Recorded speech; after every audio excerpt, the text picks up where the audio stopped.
হিসাব মতো আমাদের চতুর্থ দিনের ক্লাস শুরু হচ্ছে। এখনো 2 মিনিট সময় হাতে রয়েছে। স্যার জয়েন করে গেছেন। যেটা সবাইকে বলবো, একটু প্লিজ তোমরা একদম শেষ পর্যন্ত ক্লাসটা মন দিয়ে দেখবে। ক্লাসের শেষে যথারীতি তোমাদের সাথে সিক্রেট কোড শেয়ার করে দেওয়া হবে।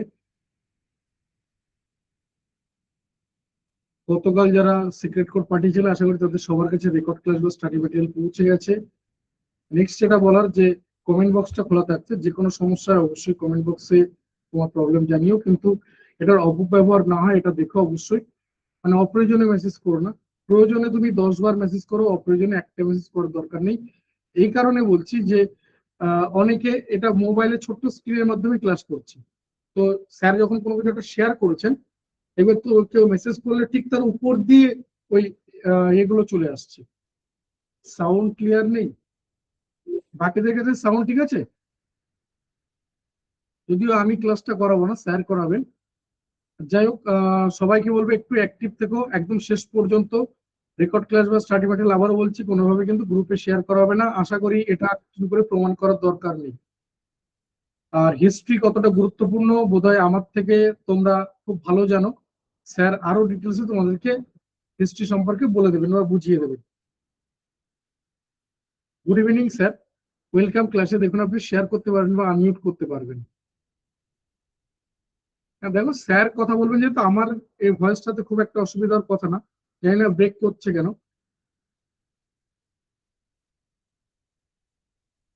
স্যার আপনি শেয়ার করতে পারবেন, স্ক্রিন শেয়ার করতে পারবেন বা আনমিউট করতে পারবেন sir.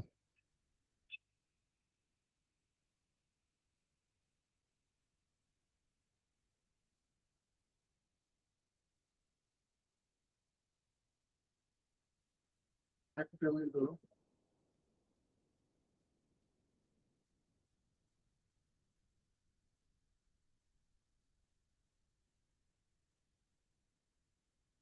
Okay sir, thank you. আপনি কন্টিনিউ করুন স্যার।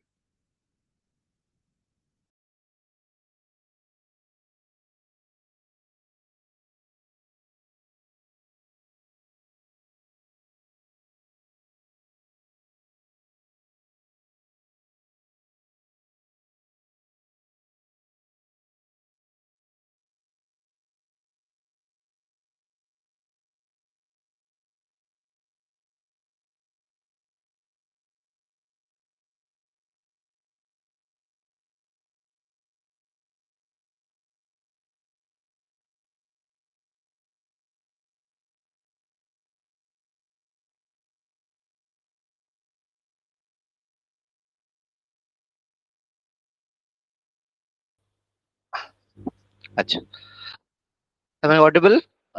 সবার শোনা যাচ্ছে আশা করি। ওকে,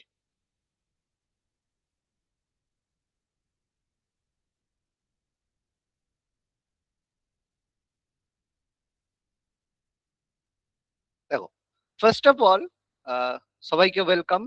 আমাদের যে ব্যাচ রয়েছে, আমাদের যে ক্লাসেস হবে, সেখানে সবাইকে আমি ওয়েলকাম করছি।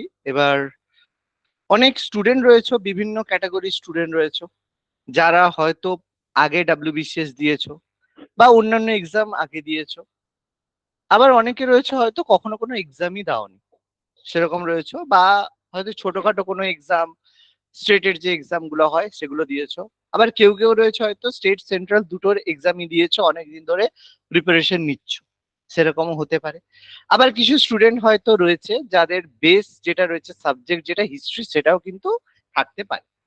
অর্থাৎ আমাকে সবার কথা ভেবেই কিন্তু ক্লাস করতে হবে। কেন? তার কারণ হচ্ছে, যাদের কাছে সাবজেক্টটা পরিচিত, যে হিস্ট্রি, দেখো হিস্ট্রি সাবজেক্ট সবার কাছে পরিচিত, এটা নয় যে স্যার প্রথম আমি দেখছি যে হিস্ট্রি বলে একটা বিষয় রয়েছে, সেরকম ব্যাপার না। সবাই জানে হিস্ট্রি একটা সাবজেক্ট রয়েছে, ছোটবেলা থেকেই আমরা পড়েছি, সেটা সমস্যা না। কিন্তু এই হিস্ট্রির মধ্যে কোন জায়গাগুলো পড়তে হবে, কিভাবে পড়তে হবে, সেটা ভীষণ গুরুত্বপূর্ণ ম্যাটার করছে। প্রথম কথায় একটা বলি, যেটা আমাদের সব থেকে বড় ভুল, যেটা আমরা হিস্ট্রি পড়তে গিয়ে আমরা করি, সেটার কারণ তোমরা নয়, সেটার কারণ আমাদের যে শিক্ষা ব্যবস্থা, এডুকেশন সিস্টেম, সেখানে আমাদের কি প্র্যাকটিস করানো হয়েছে, যে একটা লিস্ট ধরে, যে এরকম ইন্ডিকা গ্রন্থের লেখক কে, মেগাস্তিনিস, ঠিক আছে। তারপর হচ্ছে অর্থশাস্ত্র গ্রন্থের রচয়িতাকে, চাণক্য, কৌটিল্য, এইরকম যে একটা লিস্ট পড়া, মানে যাকে বলা হয় টেবিল পড়া, এটা কিন্তু হিস্ট্রি এক্সামের ক্ষেত্রে কিন্তু, মানে হিস্ট্রি সাবজেক্টের ক্ষেত্রে বা কম্পিটিটিভ যে কোনো জায়গার ক্ষেত্রে এটা কিন্তু যাকে বলা হয় এক কথায় সুইসাইড একটা স্টেপ। কেন বলছি তার কারণ, তোমরা যখন আস্তে আস্তে একটু পড়বে তখন বুঝতে পারবে যে এইভাবে ইনফরমেশন মনে রাখাটা কিন্তু খুব সমস্যাজনক ব্যাপার। তোমাকে যত যদি বলা হয় যে এগুলো মুখস্থ করো, এগুলো মনে রাখো, একটা সময় পরে দেখবে তুমি কিন্তু আর মনে রাখতে পারবে না। কেন? কারণ তুমি যখন পড়বে তখন তোমার মনে হবে যে কোন ঘটনাটা আগে ঘটেছে, কোন ঘটনাটা পরে ঘটেছে, সেরকম নয়। লেটেস্ট কিছুদিন আগের সপ্তাহে আমাদের ডাব্লিউবিসিএস এক্সাম হয়েছে, 2024-এর যে পরীক্ষা হয়েছে, সেখানে তোমরা হয়তো কোশ্চেন পেপার দেখেছো। যারা দেখোনি তারা তাদেরকে বলবো যে তোমরা একবার অবশ্যই কোশ্চেন পেপারটা দেখবে। এই কোশ্চেন পেপারটা তোমাদের জন্য ভীষণ ভাইটাল। কেন বলছি? যারা ডাব্লিউবিসিএস দিচ্ছ তাদের জন্য তো নতুন ভাবে বলার কিছুই নেই, কিন্তু যারা ডাব্লিউবিসিএস ছাড়া অন্যান্য এক্সাম দিচ্ছ, যেমন ধরো PSC clerkship, PSC miscellaneous, ICDS, এরকম প্রচুর এক্সাম পিএসসি কন্ডাক্ট করে থাকে। আবার যদি কারো হাইট ভালো থাকে, ভেহিক্যাল ইন্সপেক্টর যে রয়েছে সেটাও কিন্তু দেওয়া যেতে পারে।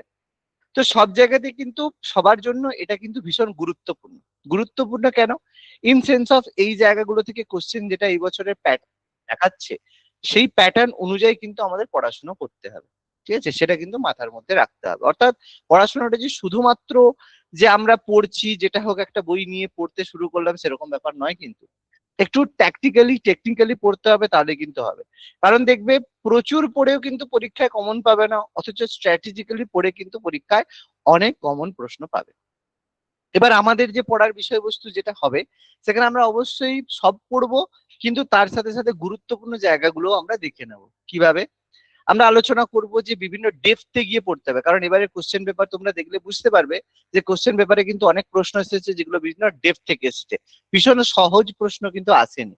হ্যাঁ, কিছু কিছু প্রশ্ন সহজ আসবেই, সেটা সমস্যা নয়, কিন্তু কিছু কিছু প্রশ্ন যেগুলো একটু ডেপথে থাকবে সেগুলো কিন্তু এক্সামে ক্র্যাক করতে হবে, নাহলে কিন্তু কাট অফ ক্লিয়ার করতে পারবে না। কারণ কারেন্ট অ্যাফেয়ার্স যে পোর্শনটা রয়েছে এখানে যে তুমি পারবেই এরকম কোনো গ্যারেন্টি নেই। ফলে তোমাকে প্রিলিমিনারিতে শুধু পাস করে বেরিয়ে গেলাম সেটা সাফিসিয়েন্ট নয়, মেন্সের জন্য কিন্তু তোমাকে পড়াশোনা করতে হবে। সেই কারণে আমাদের যে ক্লাসগুলো হবে টপিকের উপর ফোকাসড হবে, একটু জোর দিয়ে হবে এবং একটু ডেপথে গিয়ে হবে। এর ফলে কি হবে, তোমরা যে কোনো ধরনের পরীক্ষাতে নিজেদেরকে প্রিপেয়ার করতে পারবে, যে কোনো ধরনের পরীক্ষার জন্য নিজেকে প্রস্তুত করতে পারবে।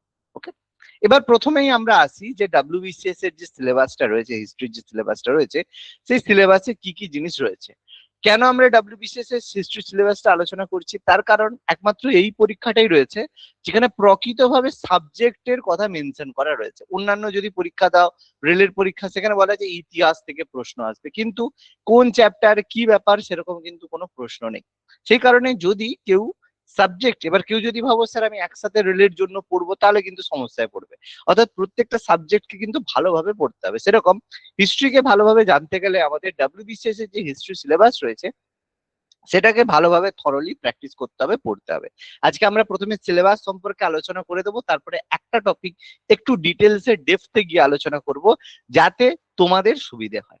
এবার এখানে আরেকটা কথা আমি তোমাদেরকে প্রথমেই জানিয়ে দিই, তোমরা যে স্টাডি মেটেরিয়াল পাবে, যে স্টাডি মেটেরিয়াল তোমাদেরকে প্রোভাইড করা হবে, আর যে এমসিকিউ তোমাদের দেওয়া হবে, দুটো কিন্তু বাইল্যাঙ্গুয়াল থাকবে। অর্থাৎ ইংলিশ ভার্সনেও থাকবে, বেঙ্গলি ভার্সনেও কিন্তু তোমাদের থাকবে, কোনো সমস্যা নেই। আমি এখানে দেখিয়ে দেবো তোমাদের যে নোটস রয়েছে সেটা ইংলিশ বেঙ্গলি ভার্সন দুটো মিডিয়ামেই তোমরা পেয়ে যাবে, অর্থাৎ কোনো সমস্যাই তোমাদের হবে না।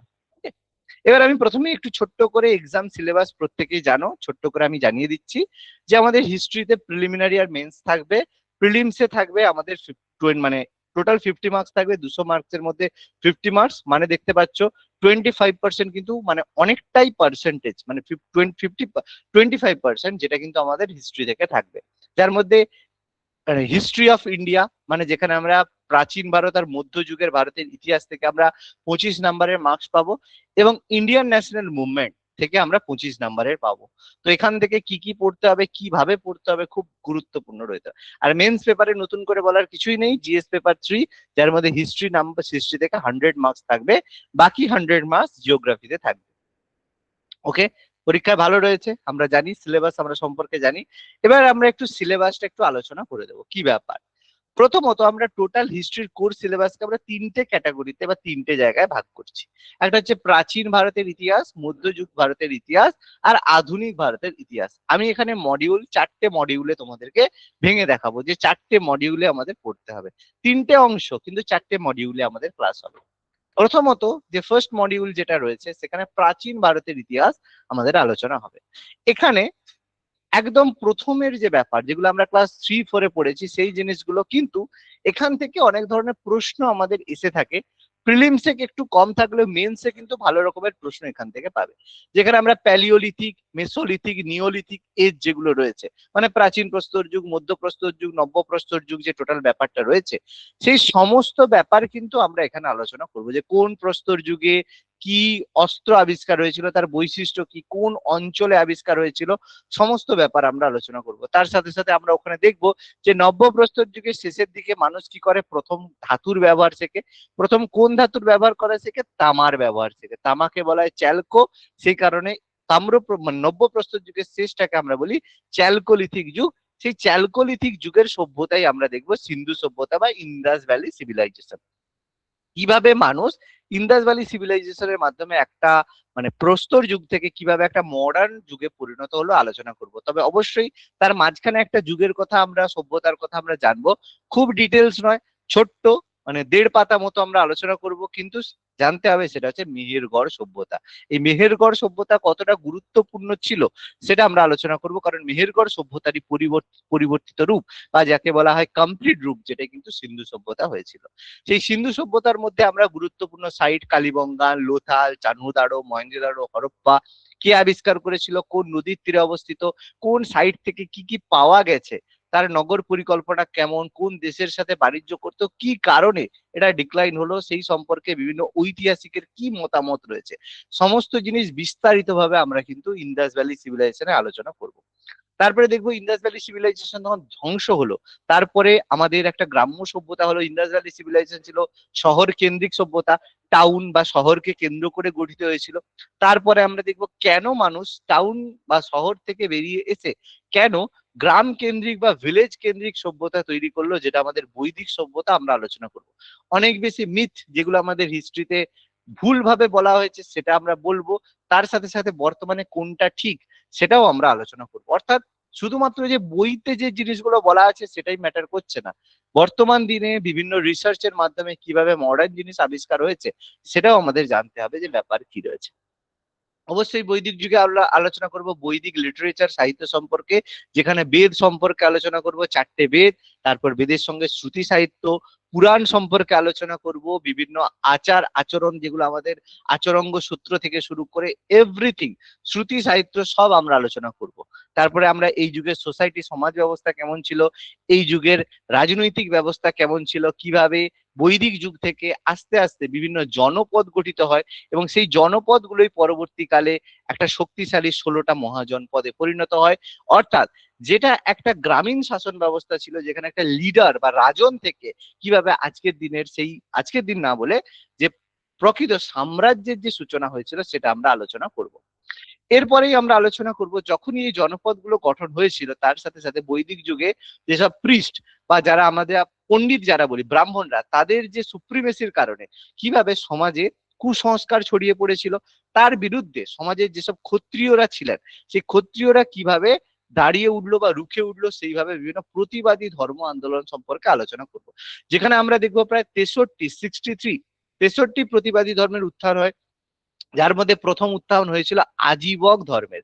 কিন্তু সেই আজীবক ধর্ম সম্পর্কে আমরা বিস্তারিত জানবো না, শুধুমাত্র জানবো তার ফাউন্ডার কে ছিল আর কোন অঞ্চলে গঠিত হয়েছিল। আমরা দুটো ধর্ম সম্পর্কে বিস্তারিত একটু আলোচনা করব, সেটা হচ্ছে বৌদ্ধ ধর্ম আর জৈন ধর্ম। বৌদ্ধ ধর্মের যে ফাউন্ডার সেটা আমরা দেখব, বৌদ্ধ ধর্মের যে ফাউন্ডার যেটা আমরা গৌতম বুদ্ধের কথা জানবো, তার বংশ থেকে শুরু করে কোন ক্ষত্রিয় সব জানবো।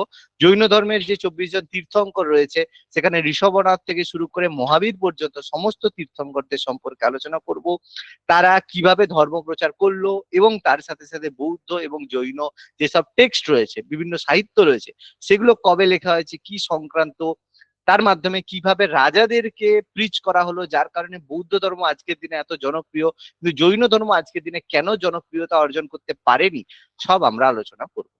পরবর্তীকালে এরপরে আমরা এই যে আলোচনা করবো 16টা মহাজনপদ সম্পর্কে। সেই 16টা মহাজনপদ একে অপরের সাথে বিভিন্ন যে কনফ্লিক্ট, সেই কনফ্লিক্টের মাধ্যমে কি হয়, একটা মহাজনপদ সবচেয়ে শক্তিশালী হয়ে সবার সামনে উঠে আসে, যেটা ছিল মাগধা এম্পায়ার। সেই মাগধা এম্পায়ার যেটা আমাদের মানে বিহারকে, পাটনাকে কেন্দ্র করে গঠন হয়েছিল, পাটলিপুত্র প্রাথমিক অবস্থায় রাজগৃহ ছিল, কিন্তু পরবর্তীকালে আমরা দেখব পাটলিপুত্রকে ক্যাপিটাল করে সেটা কিভাবে পাওয়ারফুল হলো আলোচনা করব। সেই মগধের বিভিন্ন ডাইনেস্টি সম্পর্কে আলোচনা করব, হরিয়াঙ্কা ডাইনেস্টি, শিশুনাগ ডাইনেস্টি এবং ফাইনালি নন্দা ডাইনেস্টি সম্পর্কে আলোচনা করব। এখানে ধননন্দ একটা শক্তিশালী সাম্রাজ্য গঠন করার পরেও, মহাপদ্ম নন্দ একটা শক্তিশালী সাম্রাজ্য গঠন করার পরেও কিভাবে ধননন্দের যে উচ্চাকাঙ্ক্ষা এবং তার অত্যাচারিতার কারণে একটা পলিটিক্যাল যে গ্যাপ বলো বা পলিটিক্যাল যে রাইভালরি বলো, যেটা ক্রিয়েট হলো, যার ফলশ্রুতি বা যার সুবিধা নিয়ে নিল চন্দ্রগুপ্ত মৌর্য।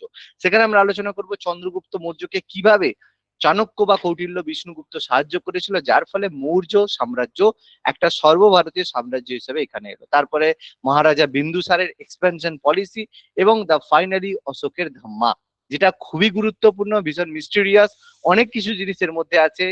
অশোকের যে ধম্ম, তার সাথে সাথে অশোকের যে বিভিন্ন addict, major rock trading, minor rock trading, বিভিন্ন যে গিরি শাসন, সমস্ত সম্পর্কে আলোচনা করব। কোন জায়গায় রয়েছে, কি রয়েছে, ধম্ম মহামাত্র কি, কারা কি কাজ করেছে, সমস্ত আলোচনা। তারপরে আমরা দেখবো যে গুপ্তা ডাইনেস্টি, এর মাঝখানে ছোট্ট করে আমরা মানে মৌর্য সাম্রাজ্যের পতনের পরে যে ল্যাটার মৌরিয়ান পিরিয়ড, যার মধ্যে আমরা কুষাণ ডাইনেস্টি সম্পর্কে আলোচনা করব, কুষাণ সম্পর্কে, সাতবাহানা সম্পর্কে আলোচনা করব, সাতবাহন ডাইনেস্টি। তারপর কিভাবে শক এম্পায়ার, শকরা তৈরি হলো, যে শকরা তৈরি হলো, তাদের আলোচনা করব, যেখানে রুদ্রদামন সম্পর্কে আলোচনা করব প্রপার। তারপরে আমাদের কুষাণ সম্পর্কে আলোচনা করব। তারপরে আমরা দেখবো কিভাবে গুপ্তরা ইমার্জ হলো, যে কুষাণ সাম্রাজ্যের যেসব সামন্ত বা ফিউডারাল ছিল, তাদের মানে যে এক্সপেনশন বা তাদের যে বিভিন্ন পলিসির কারণে কিভাবে গুপ্তরা পাওয়ারফুল হলো আমরা আলোচনা করব। গুপ্তর মধ্যে শ্রীগুপ্ত ফাউন্ডেশন করলো, পরবর্তীকালে সমুদ্রগুপ্ত যেটাকে গোল্ডেন এজে পরিণত করলো, এবং সেখান থেকে দ্বিতীয় চন্দ্রগুপ্ত কিভাবে একটা বড় সাম্রাজ্য গঠন করলো, কিভাবে শক্তিশালী করলো, সব আমরা এখানে আলোচনা করব।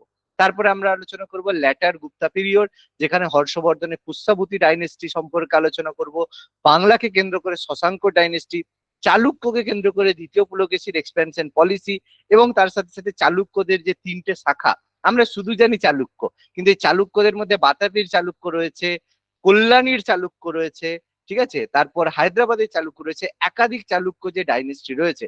এবং সেখান থেকে পল্লবাদের সম্পর্কে আলোচনা করব, পল্লব যে ডাইনেস্টি সেভাবে কি হয়, এবং গুপ্তদের যে পরাজয়ের কারণ, গুপ্তদের যে বেরিয়ে যাওয়ার কারণ বা ডিস্ট্রয় হওয়ার কারণ হুন, তাদের সম্পর্কে আমরা আলোচনা করব। প্রপার আলোচনা হবে, এরকম নয় যে এই জায়গাগুলো ছেড়ে যাওয়া যাবে, এগুলো কিন্তু একদমই ছেড়ে যাওয়া যাবে না। মেন্সে দেখো, শুধুমাত্র প্রিলিমস এর জন্য আমরা করবো সেরকম নয়, মেন্সের জন্য কিন্তু আমাদের প্রিপারেশন নিতে হবে, ঠিক আছে। আচ্ছা, এবার তারপরে আমাদের একটা জায়গা রয়েছে যেটা প্রিলিমিনারিতে পড়ার একদমই প্রয়োজন নেই, মেন্সে আমাদের পড়তে হবে, কারণ এখান থেকে প্রিলিমিনারিতে প্রশ্ন আসবে না, অনলি মেন্সে এই জায়গাটা আসবে। কি জায়গা? সেটা হচ্ছে সঙ্গম এজ বা সঙ্গম এরা। কি আছে সঙ্গম এরা? সঙ্গম এজের মাধ্যমে অ্যাকচুয়ালি আছে তামিল লিটারেচার, যেখানে আমরা ছোট্ট করে চোলা এম্পায়ার, চেরা এম্পায়ার, পান্ডিয়া, এটা বেসিক্যালি কারণ নয়, মানে এটা পড়ার মতো বেশি কারণ নয়। চোল, চেরা, চোল বলতে এম্পায়ার আমরা পড়বো, কিন্তু সেই চোলা এম্পায়ার আমরা মধ্যযুগের ভারতের ইতিহাসে চোলা আলাদাভাবে পড়বো, কিন্তু সঙ্গম এজের মধ্যে যে চোলা রয়েছে সেখানে আমরা আলোচনা করবো সঙ্গম ডাইনেস্টির মধ্যে যেসব লিটারেচার লেখা রয়েছে, মানে যেটাকে আমরা দ্রাবিড় কালচার বা মানে দক্ষিণ ভারতের কালচার বা হিস্ট্রি বলি, লিটারেচার বলি, সেগুলো আমরা আলোচনা করব, যেখানে যে বিভিন্ন তিনটে যে সঙ্গম হয়েছিল মাদুরাইকে কেন্দ্র করে সময় আমরা আলোচনা হবে। তারপরে আমরা ঢুকে যাব একদম মিডিয়েভাল হিস্ট্রির মধ্যে, সেখানে আগে প্রি মিডিয়েভাল হিস্ট্রি আলোচনা করব, যেখানে দেখব যে পাল যুগ এবং বাংলাকে কেন্দ্র করে পাল এবং সেন যুগ, যেখানে গোপাল, ধর্মপাল, দেবপাল আলোচনা হবে। তার সাথে সাথে বিভিন্ন ডাইনেস্টি, যে বিভিন্ন যে বিক্রমশিলা মহাবিহার থেকে শুরু করে সমস্ত কিছু আলোচনা হবে। তারপর পাল প্রতিহার এবং রাষ্ট্রকূটকে কেন্দ্র করে যে ত্রিপাক্ষিক সংগ্রাম হয়েছিল সেটা আমরা আলোচনা করব।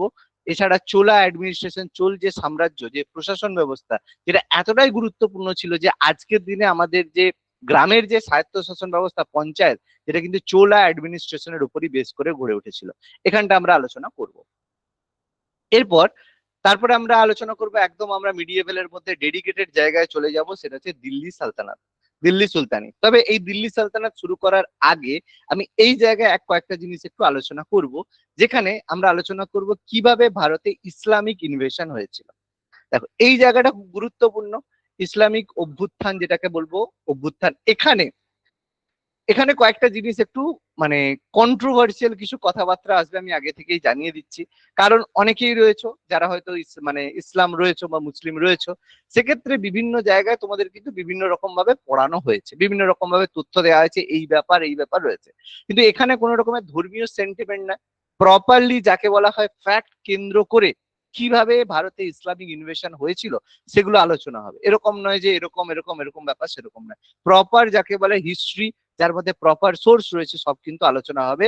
কিভাবে মোহাম্মদ বিন কাসেম সিন্ধ ক্যাপচার করে তারপর ভারতে ধীরে ধীরে এক্সপ্যানশন হলো, সবকিছু আলোচনা হবে। তারপরে আমাদের আলোচনা হবে দিল্লি সালতানাত, যেখানে দাস বংশ মানে slave dynasty, Khilji dynasty, Tughlaq dynasty, Syed dynasty এবং লোদি ডাইনেস্টি আলোচনা করব। যার সাথে সাথে আমরা এখানে আলোচনা করব বিভিন্ন যে আলাউদ্দিন খিলজির যে মার্কেট রিফর্ম নীতি, কিভাবে আলাউদ্দিন খিলজি রেশনিং ব্যবস্থা চালু করেছিল, কেন তিনি নগদে সৈন্যদেরকে বেতন দিতেন, এবং তার সাথে সাথে বিভিন্ন যে রিফর্ম সেগুলো আলোচনা হবে। এছাড়া ফিরোজ শাহ তুগলক বিভিন্ন যে এক্সপেন্সে বিভিন্ন যে মানুষের সমাজ কল্যাণমূলক কাজ করেছিলেন, ইরিগেশন করেছিলেন, সমস্ত আলোচনা হবে।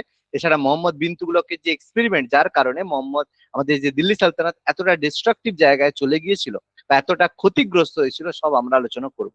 আর এখানে আলোচনা করতে গিয়ে আমরা ভালোভাবে একটা জিনিস বুঝতে পারবো যে আমরা যাকে আমরা হচ্ছে পাগলা রাজা বলে থাকি। মোহাম্মদ বিন তুগলককে তোমরা ছোটবেলা থেকেই পড়েছো।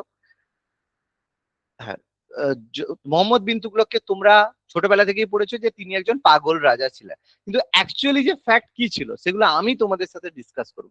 তখন বুঝতে পারবে যে এই ভদ্রলোক পাগলা রাজা ছিলেন না, কিন্তু এই ভদ্রলোককে পাগলা রাজা বলা হয়েছিল। তার কারণ কি? ওই যে বুঝতে পারবে, রাজনীতিক কারণ। আজকের দিনে সরকার পরিবর্তন হয়েছে, ফলে নতুন যখন সরকার আসবে, তখন আগের সরকারের সম্পর্কে তো কিছু ব্যাপার আসবে। সে ভালো হলেও খারাপ কথা বলবে, খারাপ হলেও ভালো কথা বলবে। তো মোহাম্মদ বিন তুগলককে কেন খারাপ পাগল রাজা বলা হয়েছিল সেগুলো সব বুঝতে পারবে, আমি সব বোঝাবো। দিল্লি সালতানাত ভালোভাবেই পড়ানো হবে। তারপরে মোগল এম্পায়ার, যেখানে বাবর টু অরঙ্গজেব, সমস্ত কিছু আলোচনা হবে। কিভাবে বাবর ক্ষমতা অর্জন করলো, তার সাথে সাথে কিভাবে অরঙ্গজেব এত বড় এম্পায়ার হওয়া সত্ত্বেও কিভাবে এম্পায়ারকে টোটালি ডিস্ট্রাকটিভ জায়গায় নিয়ে গেল, সব আলোচনা করাবে। তার সাথে সাথে আকবরের যে মানসবদারি প্রথা, তার সাথে সাথে আমাদের যে আকবর যে বিভিন্ন ধর্মীয় অনুবাদ দপ্তর চালু করেছিলেন, অর্থাৎ তিনি যে ভাবো আকবরের মতো শাসক যিনি একটা সর্বধর্ম সমন্বয় সুলিকুল চালু করলেন, যেটাকে দিন হি এলাহি বলা হয়ে থাকে, সেটা শুধুমাত্র রাজা বীরবল ছাড়া কেউ অ্যাকসেপ্ট করলো না। কেন? কি সমস্যা ছিল? তাহলে আকবর কি সত্যি মহান রাজা ছিলেন, না আকবর খুবই ধূর্ত একজন রাজা ছিলেন? তবু আকবরকে আমরা আজকের দিনে খারাপ বলি না, কিন্তু অরঙ্গজেবকে আজকের দিনে আমরা খারাপ বলি, যে তার নামে যে জায়গাগুলো রয়েছে আমরা পরিবর্তন করছি। কেন? সমস্ত ব্যাপার আলোচনা হবে, এবং তার সাথে সাথে মুঘল আর্ট এবং আর্কিটেকচার সমস্ত কিছু আলোচনা হবে, ডিসকাশন হবে। হিউজ জিনিস আলোচনা আমরা কিন্তু করব উইথ ডিটেলস এবং ফ্যাক্ট। তারপরে আমরা আলোচনা করব মারাঠা এম্পায়ার সম্পর্কে, যেখানে ছত্রপতি শিবাজী মহারাজ কিভাবে মারাঠা সাম্রাজ্যের উত্থান করেন, এবং তারপরে সম্ভাজি মহারাজের কনফ্লিক্ট, এবং পরবর্তীকালে পেশোয়া যে রাজত্ব রয়েছে সেটাও আমরা আলোচনা করব, যে পেশোয়াদের মাধ্যমে মারাঠা কিভাবে এক্সপ্যান্ড করলো। এটা হয়তো আমরা মিডিয়েভেলে আলোচনা না করে মডার্নেই আমরা আলোচনা আগে করে নেব।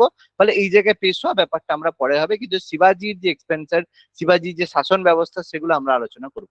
এটা কি বলতো, পড়াতে গিয়ে টপিক যেখানে চাইবে, যেই জায়গায় ডিমান্ড করবে সেই জায়গায় যাবো। এরকম নয় যে এই চ্যাপ্টারের মধ্যে এটাই আছে বলে এখন এটাই পড়বো, এরকম ব্যাপার নয়। ঠিক আছে, নেক্সট তারপরে আমরা ভক্তিবাদী আর সুফিবাদী আন্দোলন সম্পর্কে পড়বো। কিভাবে ভারতে ভক্তিবাদী এবং সুফি কাল্ট যেটা এসেছে সেইটা সম্পর্কে আমরা আলোচনা করবো। রিলিজিয়াস সেন্ট, প্রকৃতভাবে ভক্তিবাদী সুফিবাদী যে আন্দোলন সেটা কতটা ঠিক ছিল, কতটা ভুল ছিল, কতটা মহান ছিল। সুফি সেন্ট তারা অ্যাকচুয়ালি কে ছিলেন, ভক্তি সেন্ট তারা কি ছিলেন, কেন কবির দুটোর মধ্যে সমন্বয় করেছিলেন, এবং আমরা গুরু নানক যিনি একজন ভক্তিবাদী কাল্ট হওয়া সত্ত্বেও কেন শিখ ধর্ম হিসেবে আলাদা ধর্মকে করলেন, সমস্ত এক্সপেনশন আমাদের হবে। তারপরে অবশ্যই মোহাম্মদ বিন তুগলকের রাজস্ব নীতির কারণে বিজয়নগর এবং বাহামনি এম্পায়ার যে দক্ষিণ ভারতে তৈরি হলো, তাদের যে রাজবংশ এবং তাদের মধ্যে যে কনফ্লিক্ট, যেটা অ্যাটলিস্ট ব্যাটেল অফ তালিকোটার মাধ্যমে এন্ড হয়, সেটাও আমাদের ডিসকাশন হবে। এবার তারপরে সব থেকে গুরুত্বপূর্ণ মডিউল সি, যেখানে আমাদের সব থেকে ভাইরাল সেকশন বা সবচেয়ে গুরুত্বপূর্ণ জায়গা সেটা হচ্ছে মডার্ন হিস্ট্রির মধ্যে। প্রথমেই যেটা আজকে আমরা টপিক হিসেবে যেটা আমরা বললাম যে একটু ডিটেলসে আলোচনা করব, অবশ্যই ক্লাসের লাস্ট পর্যন্ত থাকবে, তাহলে ক্লাসটার যে গুরুত্ব বুঝতে পারবে কতটা ডিটেলসে আলোচনা হবে। আজকে আমরা যেটা আলোচনা করব মডার্ন হিস্ট্রির প্রথম যে চ্যাপ্টার, যে এই যে 15 মডিউল ইউরোপীয়দের ভারতে আগমন, এটা আমরা একটু পরে ডিটেলসে আলোচনা শুরু করব। যেখানে দেখবো ভারতে ইউরোপীয়রা যে এসেছিলেন তার মধ্যে প্রথমে পর্তুগিজরা এলেন, তারপরে ডাচরা এলেন, তারপরে ব্রিটিশরা এলেন, এবং সবার শেষে ফ্রেঞ্চ যারা এলেন, তারা কিভাবে কোম্পানির এক্সপেনশনের মাধ্যমে আমাদের মানে বাণিজ্য করার উদ্দেশ্যে আসার পরে কিভাবে আমাদের শাসন ব্যবস্থা দখল করলো আলোচনা হবে। তারপরে দেখলাম এর কারণে আমাদের যে বিভিন্ন মুঘল সাম্রাজ্য দুর্বলতা হওয়ার কারণে বিভিন্ন আঞ্চলিক শক্তির উত্থান, অযোধ্যা, বাংলা, হায়দ্রাবাদ, মহীশূর, মারাঠা, শিখ, তাদের কিভাবে উত্থান হলো, তার সাথে সাথে আমরা জাটদের উত্থান কিভাবে হলো, কেরালে কিভাবে হলো, একদম সমস্ত জায়গা আমরা আলোচনা করব। ঠিক আছে, তার সাথে সাথে এরপরে আমরা আলোচনা করব ব্রিটিশদের যে বিভিন্ন ভূমি রাজস্ব ব্যবস্থা, পার্লামেন্ট, সেটা চিরস্থায়ী বন্দোবস্ত, রায়তবাড়ি ব্যবস্থা, মহলবাড়ি বন্দোবস্ত, তারপরে 10 সালা বন্দোবস্ত, 1 সালা বন্দোবস্ত, সমস্ত আলোচনা। তার সাথে সাথে বিভিন্ন গভর্নমেন্ট যে সরকার যে বিভিন্ন অ্যাক্ট এসেছিল, রেগুলেটিং অ্যাক্ট থেকে শুরু করে সমস্ত কিছু, Pitt's India Act, Charter Act, সমস্ত অ্যাক্ট সম্পর্কে আমরা এখানে আলোচনা করব। তারপরে আমরা বিভিন্ন কৃষক উপজাতি বিদ্রোহ, এই ভূমি রাজস্ব নীতি বা এইসব আইনের কারণে যে ভারতীয়রা যে বিদ্রোহ করেছিল, যে পিসেন্ট এবং ট্রাইবাল মুভমেন্ট, কৃষক এবং উপজাতি বিদ্রোহ, তার মধ্যে সাঁওতাল বিদ্রোহ, মুন্ডা বিদ্রোহ, নীল বিদ্রোহ, সন্ন্যাসী বিদ্রোহ, ফকির বিদ্রোহ, প্রচুর বিদ্রোহ, পাইক বিদ্রোহ, রামসি বিদ্রোহ, একাধিক গাদকারী বিদ্রোহ, প্রচুর এরকম বিদ্রোহ রয়েছে। সব আমরা আলোচনা করব, কে আন্দোলন করেছিল, কতটা আন্দোলন হবে। তারপরে অবশ্যই আমাদের 1857 এর মহাবিদ্রোহের যে রিভোল্ট কেন হয়েছিল, কোথায় হয়েছিল, কে লিডার ছিল, তারপরে কি ইম্প্যাক্ট হলো, আমরা আলোচনা করব। নেক্সট আমরা আলোচনা করব সোশিও রিলিজিয়াস রিফর্ম, যেখানে দেখবো যে ভারতে বিভিন্ন সমাজ সংস্কারক যাদেরকে আমরা বলে থাকি, রাজা রামমোহন রায়, বিদ্যাসাগর, স্বামী বিবেকানন্দ, জ্যোতিবা ফুলে, তারপর হচ্ছে আমাদের বিরসা লিঙ্গম পান্তুলে, তারপর হচ্ছে দয়ানন্দ সরস্বতী, স্বামী বিবেকানন্দ, তারপরে আমাদের রামকৃষ্ণ পরমহংসদেব, প্রত্যেকের সম্পর্কে আলোচনা করবো যে এরা কতটা আমাদের দেশের জন্য বা সমাজের জন্য কতটা করেছিলেন। রামমোহন রায় সম্পর্কে আমরা ভালোভাবে জানবো, যে সেখানে তিনি সতীদাহ প্রথা রদ করেছিলেন, মহান আমরা বলেই থাকি, কিন্তু অ্যাকচুয়ালি কি কতটা ব্যাপার ছিল। বিদ্যাসাগর, অবশ্যই তাকে আমরা মহান সবসময় বলে থাকি, অ্যাকচুয়ালি কি সত্যি অতটা বড় তিনি মহান ছিলেন, না অনেক বেশি এক্সাজারেট করা হয়েছে তার সম্পর্কে, সমস্ত কিছু আমরা ডিসকাশন করব। হিস্ট্রি সবসময় এরকম নয় যে বইতে যেটা লেখা আছে সেটা ঠিক, সবসময় পয়েন্ট অফ ভিউ দেখতে হবে, যে বইয়ে যেটা লেখা আছে সেটাই যে ঠিক এরকম ব্যাপার নয়, তোমাকে মানে পাশাপাশি পয়েন্ট অফ ভিউ আজকের দিনে বুঝতে হবে, নাহলে কিন্তু হিস্ট্রির ইম্প্যাক্ট বা ভিউ তোমাদের মধ্যে আসবে না। তারপরে ইন্ডিয়ান ন্যাশনাল মুভমেন্ট শুরু হচ্ছে এখান থেকে, যেটা সব থেকে গুরুত্বপূর্ণ, যেখানে জাতীয়তাবাদের উন্মেষ, যেখান থেকে প্রত্যেকেই জানো আইএনসি, ইন্ডিয়ান ন্যাশনাল কংগ্রেসের যে foundation, pre Congress association, Congress প্রতিষ্ঠা হওয়ার পরে যে জমিদার সভা থেকে শুরু করে ভারত সভা গঠিত হলো, তারপরে ইন্ডিয়ান ন্যাশনাল কংগ্রেসের যে বিভিন্ন প্রতিষ্ঠা এবং তার যে বিভিন্ন সেশন, যেগুলো থেকে আমাদের পরীক্ষায় প্রশ্ন আসে। তারপরে আমাদের আলোচনা হবে যে কংগ্রেস গঠন হওয়ার পরে প্রথম ফেজ 1885 থেকে 1905 পর্যন্ত যে নরমপন্থী ভাবধারা চলছিল, আর্ডিল ন্যাশনালিস্ট বলা হয়, যারা অনুনয় বিনিময় নীতি, যেটাকে 3P সিস্টেম বলা হয়, ঠিক আছে, সেই 3P সিস্টেমের মাধ্যমে তারা কি আদায় করেছিল। কিন্তু তারপর 1905-এ যে বঙ্গভঙ্গ হলো, যে বঙ্গভঙ্গের পরে যে স্বদেশী আন্দোলন হয়, তারপরে যে সুরাট স্প্লিট বা সুরাট বিচ্ছেদ হলো, কেন হলো, কি ব্যাপার হলো, তার ইম্প্যাক্ট ভারতের রাজনীতিতে কিভাবে হলো, যেখান থেকে নরমপন্থী চরমপন্থীর উদ্ভব হলো, আলোচনা হবে। তারপরে অবশ্যই গান্ধীজি সম্পর্কে আলোচনা হবে, কিভাবে গান্ধীজি ইন্ডিয়ান পলিটিক্স এন্টার করলো, আইন অমান্য আন্দোলন, প্রথমে অসহযোগ আন্দোলন, আইন অমান্য আন্দোলন, ভারত ছাড়ো আন্দোলন, সমস্ত আন্দোলন, এর সাথে সাথে গান্ধীজি আরো যেসব হরিজন আন্দোলন থেকে শুরু করে সমস্ত আন্দোলন এখানে আলোচনা হবে। প্লাস তার সাথে সাথে আমাদের আলোচনা হবে বিভিন্ন রেভলিউশনারি ন্যাশনালিজম, বাংলাকে কেন্দ্র করে অনুশীলন সমিতি, যুগান্তর দল, চট্টগ্রাম অস্ত্রাগার লুণ্ঠন, আজাদ হিন্দ ফৌজ, সুভাষচন্দ্র বোস, সমস্ত কিছু আলোচনা হবে, সমস্ত কিছু ডিসকাশন হবে। মোহাম্মদ আলী জিন্না কে ছিলেন, সত্যিই কি তিনি খারাপ ছিলেন, না কোন ঘটনা তাকে ইন্ডিয়ান ন্যাশনাল কংগ্রেস থেকে দূর করে মুসলিম লীগে গঠনে করেছিল, আর ভারতের বিভাজনের জন্য অ্যাকচুয়ালি কে রেসপন্সিবল ছিল। আর কিছু কিছু জায়গায় আমরা যাকে বলে ইউটিউবে রিলস বা ফেসবুক রিলসে দেখে থাকি যে সুভাষচন্দ্র বোস যদি থাকতেন তাহলে ভারত বিভাজন হতো না। অনেক রকম মানে আমরা সোশ্যাল মিডিয়ায় অনেক রকমের রিলস দেখে থাকি, অনেক ব্যক্তি দেখে থাকি, কতটা ঠিক সে কথাগুলো, সেগুলো আমরা আলোচনা করব উইথ ফ্যাক্টস, আমাদের জানতে হবে। অ্যাট লাস্ট আমাদের গভর্নর জেনারেল ভাইসরয়, যেখানে আমরা সমস্ত কিছু আলোচনা করব। পরপর আমাদের যে গভর্নর জেনারেল ভাইসরয় এসেছিলেন তাদের সম্পর্কে কি কি ঘটনা ঘটেছিল সেগুলো। এই লাস্ট পার্টটা আমরা হয়তো অংশের সঙ্গে সঙ্গে যতটা পড়া হচ্ছে তার সাথে সাথেই আমরা আলোচনা হয়তো করব। সেটা আমরা দেখি টপিক অনুযায়ী আমরা করবো, যে এর সঙ্গে এটা প্রয়োজন তখন আমরা এটা নিয়ে নেবো, সেভাবে দিয়ে দেবো, যাতে এক্সাম যখন দিতে যাবে তখন দেখবে পুরোটা যেন কমপ্লিট হয়ে গেছে। ওকে, এবার লাস্ট অফ অল কিভাবে করতে হবে ছোট্ট করে একটা বলে দিই। 2 মিনিটের মধ্যে, 2 থেকে 3 মিনিট পরে আমি টপিকটা স্টার্ট করছি। প্রথমে অনলাইন ক্লাসে সিলেবাসটা একটা ধারাবাহিকতা ভাবে চলবে। একটা ক্রোনোলজিক্যাল মাইন্ড ম্যাপ সবসময় তৈরি করবে, মানে এরকম নয় যে পড়ছি তো পড়ছি, কিন্তু সবসময় একটা তৈরি করবে যে এই ঘটনাটা আগে এই ঘটনাটা পরে। এই জন্য পরপর একটা ক্রোনোলজিক্যাল ধারা নিয়ে পড়া শুরু করবে। কিছু কিছু জায়গায় জোর দেবে বিভিন্ন ডাইনেস্টি, তাদের ক্যাপিটাল, তাদের সভাকবি এবং তারা যে মুদ্রা বা স্থাপত্য তৈরি করেছিল এই জায়গাগুলো জোর দেবে, ডাইরেক্ট প্রশ্ন পেয়ে যাবে। তারপরে মুঘল এবং সুলতানি অ্যাডমিনিস্ট্রেশন পড়বে। ইন্ডিয়ান ন্যাশনাল মুভমেন্টের উপরে সবচেয়ে ভালো ফোকাস করতে হবে, সবচেয়ে বেশি প্রশ্ন এখানেই আছে। তার মধ্যে ইন্ডিয়ান মানে জাতীয় কংগ্রেসের যে অধিবেশন সেখান থেকে ম্যান্ডেটরি প্রশ্ন আসে। তাছাড়া ভাইসরয়ের কার্যকাল এগুলো পড়তে হবে। আর অবশ্যই আমাদের 10 বছরের প্রিলিমস এবং মেন্সের কোশ্চেন পেপার বাবা সলভ করতে হবে। এটা যদি ভালো না লাগে তাহলেও কিছু করার নেই, অন্তত মিনিমাম 10 ইয়ার্স এর question paper prelims plus men's অবশ্যই কিন্তু সলভ করতে হবে, নাহলে কিন্তু হবে না। আর বই যদি বলো, অবশ্যই জীবন মুখার্জির যে বেঙ্গলি বই রয়েছে সেটা তোমরা পড়তে পারো, সুন্দর বই রয়েছে। আর ইংলিশ ভার্সনে যারা পড়তে চাও অবশ্যই পুনাম দালালের যে বই রয়েছে, বা আর এস শর্মা, সতীশ চন্দ্র যে কোনো বই, বা অথবা আমাদের স্পেকট্রাম যেটা রয়েছে রাজীব আহিরের, এই বই তোমরা ফলো করতে পারো ইংলিশ বা বেঙ্গলি মিডিয়াম। নোটস তোমরা অবশ্যই পাবে, কিন্তু নোটস সাফিসিয়েন্ট সবসময় নয়, বই একটা কিন্তু সবসময় তোমাদের পড়তে হবে। ওকে, আচ্ছা, আহ আশা করি বোঝা গেছে সবার। কারো কোনো কি প্রশ্ন আছে? আমাদের মাইক অন হয়তো নেই। আচ্ছা, যাই হোক, কমেন্টে কারো যদি প্রশ্ন থাকে অবশ্যই জানাবে। যে যার ইম্পর্টেন্ট কথাগুলো বলে দিয়েছে স্যার, সমস্ত কথা আশা করি আমিও বলে দিয়েছি। যদি কারো প্রশ্ন থাকে তাহলে অবশ্যই প্রশ্ন করবে, আমি কমেন্টে দেখতে পাবো।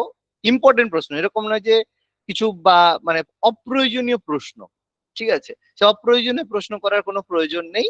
যেটা প্রয়োজনীয় প্রশ্ন, সিলেবাস সংক্রান্ত প্রশ্ন, কোনো ক্লাস সংক্রান্ত প্রশ্ন, ঠিক আছে, সেগুলো প্রশ্ন করো, কোনো চাপ নেই, ঠিক আছে? কিন্তু আননেসেসারি প্রশ্ন করার কোনো মানে দরকার নেই। কারণ দেখো, টাইম ইজ মানি, সময় গুরুত্বপূর্ণ, ঠিক আছে? সময় গুরুত্বপূর্ণ, ওই জন্য সময়ের কিন্তু সদ্ব্যবহার আমাদের করতে হবে।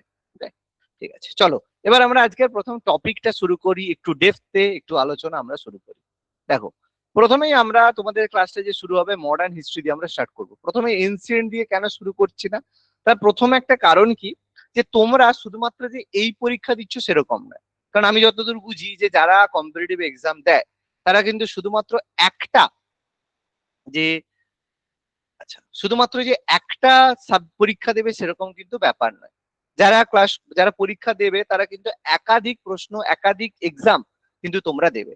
ফলে তোমরা যদি টোটাল প্রথম থেকে আমি শুরু করি, সেগুলো ডাব্লিউবিসিএস এর ক্ষেত্রে লাগবে, কিন্তু অন্যান্য এক্সামে কিন্তু সুবিধা পাবে না। এবং এনসিয়েন্ট পড়তে কিন্তু প্রথমে খুব একটা ভালো লাগবে না, কিন্তু মডার্ন হিস্ট্রি পড়তে সবার কিন্তু একটু হলেও ইন্টারেস্ট অবশ্যই যাবে। সেই কারণে আমরা প্রথমে মডার্ন হিস্ট্রিটা শুরু করব। মডার্ন হিস্ট্রি নিয়ে আমরা একটু এগোবো, এগোনোর পরে দেখবে আস্তে আস্তে আমরা জিনিসটা ভালো বুঝতে পারবো, ঠিক আছে? আচ্ছা, দেখো, প্রথমে আমরা আলোচনা করছি আধুনিক ভারতের ইতিহাস থেকে শুরু করছি। দেখো, এবার এখানে একটা কথা প্রথমেই বলি, যে কেউ যদি ভাবো যে স্যার আধুনিক ভারতের ইতিহাস মানে স্যার কোন সময়টা থেকে আপনি বলছেন, এটা অনেকের মনে হতে পারে। তাহলে এখানে বলে দিই বাবা, প্রাচীন ভারতের ইতিহাস, মধ্যযুগের ভারতের ইতিহাস, আধুনিক যুগের ইতিহাস, এরকম কোনো না বাউন্ডারি নেই যে বাবু এই ঘটনা 1707, এর আগেরটা হচ্ছে মধ্যযুগের ভারত আর এর পরেরটা হচ্ছে আধুনিক যুগের ভারত, এরকম কিন্তু কোনো টাইম লাইন বা কোনো ইয়ার নেই। আধুনিকতা বা মডার্নাইজেশন সবসময় আমরা কিসের ভিত্তিতে বলি? মানুষের পরিবর্তনের দিক থেকে বলি। কিরকম ভাবে? সাপোজ আজকে তুমি একরকম জিনিস করছো, যে তোমার বাবা মা একরকম ভাবে বড় হয়েছে, কিন্তু তুমি একরকম ভাবে বড় হয়েছো, তার মানে তোমার বাবা মা তোমাকে কি বলবে? এই তুই আধুনিক হয়ে গেছিস। তাহলে তুমি আধুনিক কখন তোমাকে বলা হবে? যখন তুমি একাধিক বাইরের যে কালচার সেটা তুমি নিয়ে আসবে, সেটাকেই আধুনিকতা বলে। আধুনিকতার কথা মানে এরকম নয় যে তুমি বাইরের একটা ড্রেস নিয়ে চলে এসেছো, একটা ইউরোপের ড্রেস নিয়ে চলে এসেছো মানে আধুনিক হয়েছে, সেরকম ব্যাপার নয়। কিন্তু তোমার চিন্তা ভাবনার মধ্যেও আধুনিকতা কিন্তু সবসময় যেন আছে। সেরকম ভারতের ইতিহাসের ক্ষেত্রে আমাদের কিন্তু এরকম কোনো বাউন্ডারি নেই যে এখান থেকে আধুনিক এখান থেকে আধুনিক। তবে কিছু কিছু ঘটনাকে আমরা আধুনিক যুগের মাপকাঠি হিসাবে বলি। প্রথমত যে সালটাকে আমরা আধুনিক যুগের সূচনা বলি সেটা হচ্ছে 1707। এটা সব থেকে প্রমিনেন্ট, যেটাকে বলা হয় যে এই সময় থেকেই ভারতের আধুনিক যুগের উত্থান হয়েছিল। কি হয়েছিল 1707? এই সময় অরঙ্গজেবের মৃত্যু হয়েছিল। ঠিক আছে, অরঙ্গজেব তার এই সময় মৃত্যু হয় 1707, 1707 আমরা আলোচনা করব। অরঙ্গজেবের মৃত্যু একটা ইতিহাসের একটা বড় ঘটনা ছিল। যদিও মৃত্যুর আগে থেকেই অরঙ্গজেবের যে মৌর্যান মানে মোগল এম্পায়ার, সেটা সম্পূর্ণভাবে যাকে বলে কোল্যাপস করে গিয়েছিল। মারাঠারা চাইলেই তাকে যে কোনো সময় মেরে দিতেই পারতেন, কিন্তু তবুও তাকে বাঁচিয়ে রাখা হয়েছিল শুধুমাত্র যাকে বলে ঠিক আছে থাকুক, কোনো সমস্যা নেই।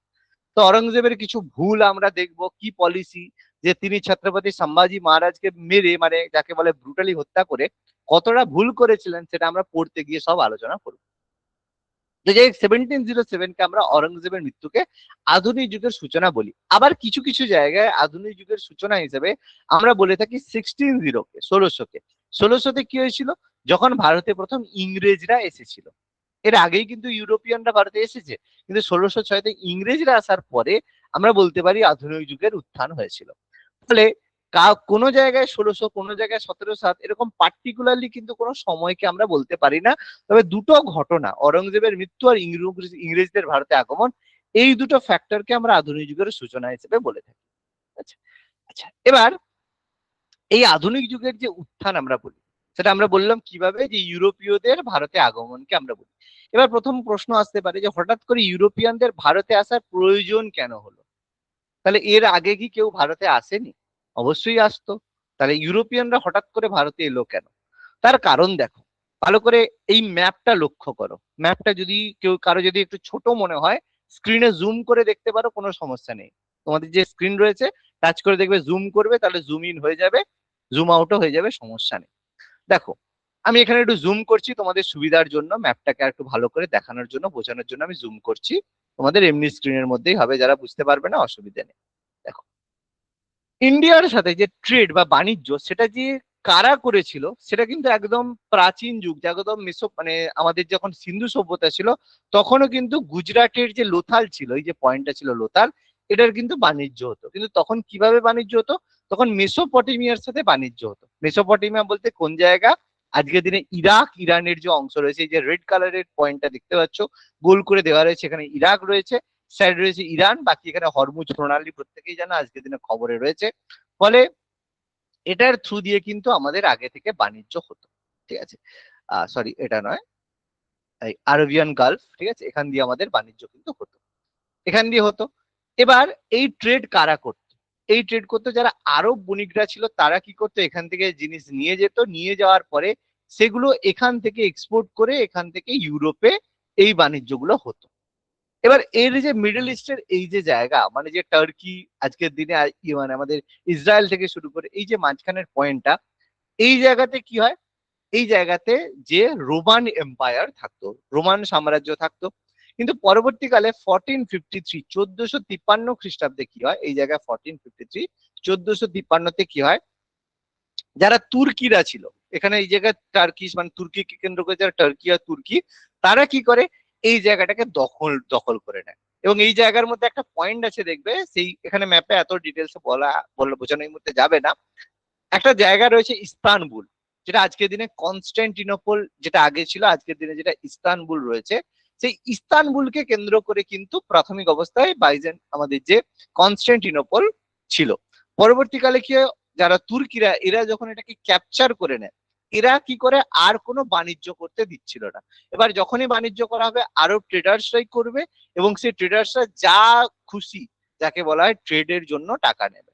ফলে কি হবে, ইউরোপিয়ান দেশগুলোর ক্ষেত্রে একটা মানে প্রয়োজন হলো যে একটা রাস্তা দরকার, যে রাস্তা দিয়ে তারা বাণিজ্য করতে পারবে। সেই বাণিজ্য করার জন্য কিছু বণিক লেগে পড়লো। তার মধ্যে এই যে জায়গাটা রয়েছে, এই জায়গাটা হচ্ছে স্পেন, তার পাশে যে জায়গাটা রয়েছে, এই জায়গাটা হচ্ছে পর্তুগাল। ঠিক আছে, সেরকম স্পেন বলো, পর্তুগাল বলো, উপরে রয়েছে আমাদের ইংল্যান্ড, লন্ডন, এই যে রয়েছে লন্ডন, ইংল্যান্ড রয়েছে। এরা কি করেছিল, বাণিজ্য মানে যারা সেলার্স, মানে প্রত্যেকেরই সমুদ্র রয়েছে, সে কারণে প্রত্যেকে কি চাইছিল, প্রত্যেকে হচ্ছে বাণিজ্য করার জন্য, যাকে বলা হয় নৌবাহিনীতে সকলেই নিপুণ ছিল। এরা কি করে, বিভিন্ন যখন সেলাররা রয়েছে যাকে বলা হয় নাবিকরা, তাদেরকে উৎসাহিত করছিল যে তোমরা গিয়ে ভারতে যাওয়ার একটা জলপথ আবিষ্কার করো। সেখান থেকে পর্তুগাল থেকে আমাদের ভাস্কো ডা গামা বেরোলো, স্পেন থেকে আমাদের কলম্বাস বেরোলো, প্রত্যেকেই মানে বেরিয়ে গেল রাস্তা খোঁজার জন্য। সেখান থেকে প্রথমে আমরা দেখলাম যে স্পেনের যে আমাদের যে ক্রিস্টোফার কলম্বাস, তিনি কি করলেন, ডান দিকে গিয়ে আমেরিকার পেলেন, আর ভাস্কো ডা গামা কি করলেন, এখান থেকে আফ্রিকার পাশ দিয়ে গিয়ে তিনি ভারতে আসার জলপথ আবিষ্কার করলেন। তাহলে এতটা সহজ কিন্তু নয় যে হঠাৎ করে আবিষ্কার করেছিলেন, সেরকম কিন্তু নয়। সেটাই এবার আমরা ইনফরমেশন দেখবো, অর্থাৎ এটা কিভাবে হলো। দেখো, তাহলে প্রাথমিক অবস্থায় প্রথমে যে ভারতে আসার যে জলপথ আবিষ্কার, যে আসার রাস্তা, প্রথম অবস্থায় যিনি একটু এগিয়েছিলেন তার নাম ছিল বার্থেলোমিয়াস ডিয়াজ। এই ব্যক্তিটা কি করেন, 1487-এ তিনি পর্তুগাল থেকে পৌঁছে একদম আফ্রিকার যে নিচের পয়েন্টটা, এই যে আমি নিচের যে পয়েন্টটা দেখাচ্ছি, আফ্রিকার যে নিচের এই যে পয়েন্টটা, এই পয়েন্ট পর্যন্ত তিনি গিয়েছিলেন। এই এই জায়গায় পৌঁছে যাওয়ার পরে তার যে জাহাজ, সেটা প্রচুর ঝড় ঝঞ্ঝাটের মধ্যে পৌঁছেছিল। এখানে সবসময় ঝড় ঝঞ্ঝাট সবসময় লেগে আছে, তার কারণ এখানে ইন্ডিয়ান ওশান এবং আটলান্টিক ওশান মিলেছে। দেখবে যে কোনো সময় যদি দুটো বড় সমুদ্র, মহাসমুদ্র কোনো জায়গায় যদি মিশে যায়, সেই জায়গায় জলের যে কারেন্ট, মানে ওশান কারেন্ট যেটাকে বলা হয়, সেটা কিন্তু প্রচন্ড প্রবল হয়। এবার এই জায়গায় যেহেতু ইন্ডিয়ান ওশান এবং আটলান্টিক ওশান মিলেছে, সেই কারণে এখানে প্রচুর ঝড় বৃষ্টি হয়, এখনো হয়, কোনো সমস্যা নেই। সেই কারণে এত ঝড় ঝঞ্ঝাটে পড়েছিলেন, তার জাহাজ প্রচন্ড বেশি ক্ষতিগ্রস্ত হয়েছিল। সেই জন্য তিনি এর নাম দিয়েছিলেন কেপ অফ স্টর্মস। স্টর্মস মানে ঝড় ঝঞ্ঝাট, তো তিনি তার নাম দিয়েছিলেন কেপ অফ স্টর্মস। পরবর্তীকালে কি হয়, এই রাস্তায় এগিয়ে গিয়েছিলেন Vasco da gamma. Vasco da gamma যখন এখানে পৌঁছান, পৌঁছে যাওয়ার পরে একজন ব্যক্তি যার নাম ছিল আব্দুল মজিদ, তিনি তাকে বলেছিলেন যে আপনি এখান থেকে আরেকটু এগিয়ে চলুন, গেলে দেখবেন ভারত পাবেন। তো ভাস্কো ডা গামা এখান থেকে রিস্ক নেন, এবং রিস্ক নিয়ে মাদাগাস্কারের পাশ দিয়ে তিনি ভারতে আসার জলপথ আবিষ্কার করেছিলেন। সেই জন্য এই একই জায়গা, যেটার নাম কেপ অফ স্টর্মস ছিল, সেটার নাম ভাস্কো ডা গামা দিলেন কেপ অফ গুড হোপ। এই জন্য দেখো ম্যাপের নিচে দেখো নাম লেখা রয়েছে কেপ অফ গুড হোপ। তার মানে যেটাই কেপ অফ স্টর্মস, সেটাই কিন্তু কেপ অফ গুড হোপ, আলাদা কিন্তু নাম। তোমাদের যেমন অনেক ছোটবেলায় একটা নাম আছে, বড় হয়ে আবার একটা নতুন নাম পেয়েছো, সেরকম এই জায়গাটা কেপ অফ স্টর্মস আর কেপ অফ গুড হোপ কিন্তু একই জায়গা, আলাদা কিন্তু জায়গা নয়। যেহেতু কেপ অফ স্টর্মস যেটা ফিল করেছিলেন বার্থোলোমিউ ডিয়াজ, যেখানে তিনি গিয়েছিলেন, ঝড় ঝঞ্ঝাট পেয়েছিলেন কেপ অফ স্টর্মস, কিন্তু ভাস্কো ডা গামা আবিষ্কারের জন্য একটা নতুন বাণিজ্যের পথ যেহেতু উন্মোচিত হয়েছিল, সেই জন্য এটাকে কেপ অফ গুড হোপ বলা হয়ে থাকে। এরপর কি হয়, এখানে একটা কথা আছে, 1492-তে, তাহলে ভাস্কো ডা গামা কিন্তু আগে আসেননি। ভাস্কো ডা গামা 1498-তে পরে এসেছিলেন, পর্তুগিজ নাবিক যিনি ভারতে আসার জলপথ আবিষ্কার করেছিলেন। এবার এখানে একটা প্রশ্ন আছে, ছোটবেলা থেকে পড়েছো যে 1492 খ্রিস্টাব্দে স্পেনের কলম্বাস আমেরিকায় পৌঁছান, এটা তোমরা ছোটবেলা থেকে পড়েছো। কিন্তু এখানে আমি যদি তোমাদেরকে বলি যে কলম্বাস কখনো আমেরিকা আবিষ্কার করেনি, বা আমেরিকায় তিনি পা রাখেননি, তোমরা কি বলবে? তাহলে কি সে ছোটবেলায় ভুল পড়েছি? তাহলে ছোটবেলায় তোমরা ভুল পড়োনি, কিন্তু সঠিকটাও তোমরা পড়োনি। কিরকম? কলম্বাস যদি আমেরিকা আবিষ্কার করেই থাকে, তাহলে আমেরিকার নাম হঠাৎ করে আমেরিকা হলো কেন? কলম্বাস হতে পারতো। তাহলে এবার বলবে স্যার আমেরিকার নাম তো আমেরিকা, কারণ আমেরিকা গো ভেসপুজি নামে একজন আমেরিকার ম্যাপ বানিয়েছিল বলে তার নাম। কিন্তু বাবা, যে আবিষ্কার করে তার নামই তো দেওয়াটা উচিত ছিল। ব্যাপারটা হচ্ছে কলম্বাস কিন্তু আমেরিকা আবিষ্কার করেনি। কলম্বাস যখন এখান থেকে, মানে তোমার যখন স্পেন থেকে বেরিয়ে আসেন, তিনি আমেরিকায় যাওয়ার আগে, তোমরা যদি ম্যাপে একটু লক্ষ্য করো দেখবে, সাউথ মানে ওয়েস্ট ইন্ডিজ যে অঞ্চল রয়েছে, যেগুলোকে আমরা ক্যারিবিয়ান দ্বীপপুঞ্জ বলি, মানে আমেরিকায় যাওয়ার আগে একটা অঞ্চল রয়েছে, এখানে প্রচুর দ্বীপ রয়েছে, ক্যারিবিয়ান দ্বীপপুঞ্জ, যেখানে এগুলোকে আমরা ওয়েস্ট ইন্ডিজ বলে থাকি।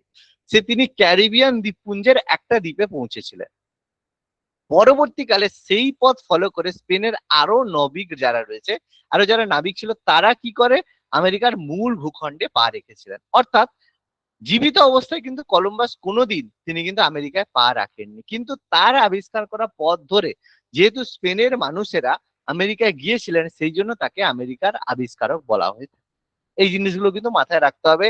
আর কলম্বাস সম্পর্কে যদি একটু আরো বিস্তারিত জানতে চাও, বিভিন্ন ইউটিউবে কলম্বাস সম্পর্কে সার্চ করবে, পেয়ে যাবে কলম্বাসের হিস্ট্রি, অনেক কিছু জানতে পারবে যদি হিস্ট্রি সম্পর্কে ইন্টারেস্ট থাকে। মানে এখানে তো দেখো অত ক্লাসে তো অত কিছু ডিটেলস বলা সম্ভব হবে না, আমি প্রয়োজনীয় ইনফরমেশন দেবো, কিন্তু তাদের সম্পর্কে এক্সট্রা জানতে চাইলে ইতিহাস সম্পর্কে আরো বিস্তারিত তোমাদের ইন্টারেস্ট থাকতে হবে, তাহলে তাহলে কিন্তু ইতিহাসের গ্রিপ পাবে। ঠিক আছে, আচ্ছা যাই হোক। তো প্রথম যখন ভাস্কো ডা গামা আসেন, ভাস্কো ডা গামা এসেছিলেন ভারতের কালিকট বন্দরে। কালিকট বন্দর কোথায়? আজকের দিনে যে কেরল রয়েছে, সেই কেরালার যে কালিকট বন্দর রয়েছে সেখানে পৌঁছান, যার রাজা ছিলেন জ্যামরিন। এবার এখানে প্রশ্ন আসতে পারে, হঠাৎ করে যে ইউরোপিয়ানরা ভারতে কেন আসছিল? আসার তো নিশ্চয়ই একটা কারণ রয়েছে। ওই যে বললাম বাণিজ্য করার জন্য। এবার বাণিজ্য করার জন্য কি বাণিজ্য করতে এসেছিল? প্রথম থেকেই তাদের বাণিজ্য করার একটাই উদ্দেশ্য ছিল, সেটা হচ্ছে মশলা বা স্পাইসেস। মশলা বা স্পাইসেস যেটাকে বলা হয়, সে স্পাইসেস বা মশলার জন্যই কিন্তু তারা ভারতে এসেছিল। আজকের দিনে আমরা দেখো মশলা ছাড়া আমাদের চলে না, আমরা সহজেই বলি একটা মশলা কিনে নিলাম, কিন্তু এই মশলার জন্য ভাবো এত যুদ্ধ হয়েছিল। এবার মশলার মধ্যে স্পেসিফিক যদি বলা হয় কোন মশলা বেশি গুরুত্বপূর্ণ ছিল, সেটা হচ্ছে গোলমরিচ। এটা পরীক্ষার জন্য প্রচুর প্রশ্ন আসে, যে কোন মশলার জন্য বেসিক্যালি ইস্ট ইন্ডিয়া কোম্পানি ভারতে এসেছিল বা ইউরোপিয়ানরা ভারতে এসেছিল, সেটা হচ্ছে গোলমরিচ। ঠিক আছে, আমি আলোচনা করব, লিখে দেবো, কোনো সমস্যা নেই, ভালো করে পড়ো। আমি নোটস দিয়ে দেবো, এরকম সুন্দর নোটস তোমরা পেয়ে যাবে, ম্যাপ সহ পেয়ে যাবে, এক্সট্রা ইনফরমেশন আমরা লিখে দেবো। আর অবশ্যই আমার ক্লাসের সময় খাতা পেন সবসময় ক্লাস হাতে রাখবে। আমি এক্সট্রা যে কথাগুলো বলছিলাম, কিছু কথা দেখো লেখা যাবে, কিছু কথা লেখা যাবে না। যে কথাগুলো লেখা যাবে না সেগুলো কিন্তু তোমরা অবশ্যই নোট ডাউন করে নেবে। ঠিক আছে, আর রেকর্ডিং তোমরা অবশ্যই পাবে, সেখান থেকেও পরেও লিখে নিতে পারো, প্লাস ক্লাসের সঙ্গে সঙ্গে লিখলে তোমাদেরই পড়াটা বেটার। তাহলে এখানে ভাস্কো ডা গামা ভারতে আসেন। ভারতে আসার পরে তিনি কি করেন? বাণিজ্য করার জন্য ভারতে আসেন। তো জ্যামরিনের কাছে তিনি আসেন, বাণিজ্য করার জন্য আসেন। তারপর তিনি এখান থেকে যখন বাণিজ্য করে ভারতে যখন ফিরে যান 1498-তে তিনি আসেন, তখন ভারতে আসে জলপথ তিনি আবিষ্কার করেন। কালিকট বন্দরে আসেন, জ্যামরিনের কাছে তিনি 3 মাস থাকার পরে 1499 1499 1499-তে তিনি কি করেন? ঘুরে চলে যান তার নিজের দেশে। তার যে নিজের দেশ আমাদের হচ্ছে পর্তুগাল, সেখানে তিনি 1499 1499-তে তিনি ঘুরে চলে যান। এবং তিনি ঘুরে যাওয়ার পরে তিনি যা লাভ করেছিলেন, যা জিনিসপত্র এনেছিলেন, তার 60x বা 60 গুণ বেশি লাভ তিনি সেখানে গিয়ে করলেন। এবার যখনই এই লাভবান তারা হলো, সঙ্গে সঙ্গে কি হলো, আরো কিছু যারা পর্তুগালের লোক ছিল তাদের মনে হলো যে আমরাও যাই, আমরা গেলেও তো সেই পরিমাণ লাভবান পাবো, তাহলে আমরাও লাভবান পাবো। সেই কারণে তারাও কি করে? ভারতে আসা শুরু করে। এই জন্য পরবর্তীকালে পরের বছরই 1500 খ্রিস্টাব্দে পেড্রো আলভারেজ ক্যাব্রোল নামে একজন ব্যক্তি, পর্তুগিজ, তিনি কি করেন? ভারতে আসেন। এই জন্য তিনিও বাণিজ্য করার জন্য ভারতে আসেন।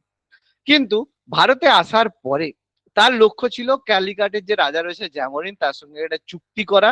মানে কিছু ব্যক্তি থাকে যাতে একটু চুক্তি করে, মানে খুব তাড়াতাড়ি চাই, সব চাই, এক্ষুনি চাই, তাড়াহুড়ো করা। এই ক্যাব্রল ছিলেন একটু তাড়াহুড়ো করা। তিনি এসে বলেছেন যে তার উদ্দেশ্য ছিল জ্যামরিনের সাথে চুক্তি করব, চুক্তি করে একটা ফ্যাক্টরি স্থাপন করব, এবং ফ্যাক্টরি স্থাপন করে এখান থেকে বড় প্রফিট নিয়ে ব্যবসা করব। কিন্তু ওই যে বললাম, কোনো একটা জায়গাতে সবসময় সিট খালি থাকে না, কখনো কোনো কম্পিটিশন ফেয়ার হয় না। এই যে আজকের দিনে তোমাদের যদি বলো, স্যার এই যে এসসি এসটি তার যে রিজার্ভেশন পাচ্ছে, এটা তো স্যার ঠিক নয়, এরকম অনেকের মনে হতে পারে। কিন্তু বাবা, মানে কম্পিটিশন কখনোই সম্যভাবে বা ফেয়ার ভাবে হয় না। তোমাকে সেই প্রতিকূলতার মাধ্যমে তোমাকে লড়াই করতে হবে, নাহলে কিন্তু হবে না। একটা সময় ছিল এসসি এসটি দেরকে চূড়ান্ত ভাবে, যাকে বলে, অপমানিত করা বলো বা তাদেরকে সুযোগ সুবিধা থেকে বঞ্চিত করা হয়েছে। তারাও আজকে বলবে তোমরা এতদিন আমাদের বঞ্চিত করেছো, আমরাও আজকে করবো। ঠিক আছে, প্রথমেই আমি জানিয়ে দিচ্ছি, আমি কিন্তু এসসি এসটি টা, আমি জেনারেল ক্যাটাগরি স্টুডেন্ট, বা আমি জেনারেল। তো সেই কারণে আমি যদি তাদের ফরে কথা বলি, কখনোই নয় যে স্যার মনে হয় এসসি সেই জন্য এরকম বলছে, এরকম কখনোই ব্যাপার নয়। It's a fact. ফ্যাক্ট আলোচনার সময় আমি সেই ফ্যাক্টের জায়গায় বসে নিজেকে কাজ করব, নিজেকে বলবো। তো ক্যাব্রোলও তিনি চেয়েছিলেন যে এরকম ভাবে কাজ করার জন্য, কিন্তু ব্যাপারটা কি হয়েছে, তখন তো অলরেডি যেসব আরব ট্রেডার্স রয়েছে, আরব যেসব বণিকরা রয়েছে, তাদের তো ব্যবসা তো ফুলে ফেপে ছিল, তারা তো ভালো ব্যবসা করতো, ব্যবসায়ীরা এখানে ছিল। তারা কি সহজে পর্তুগালের যারা লোকেদের তাদেরকে কি বাণিজ্য করতে দেবে? নিশ্চয়ই দেবে না। ফলে তাদের সঙ্গে একটা কনফ্লিক্ট হলো, অর্থাৎ আরব বণিকদের সাথে ক্যাব্রোলের একটা ফাইট হলো, লড়াই হলো।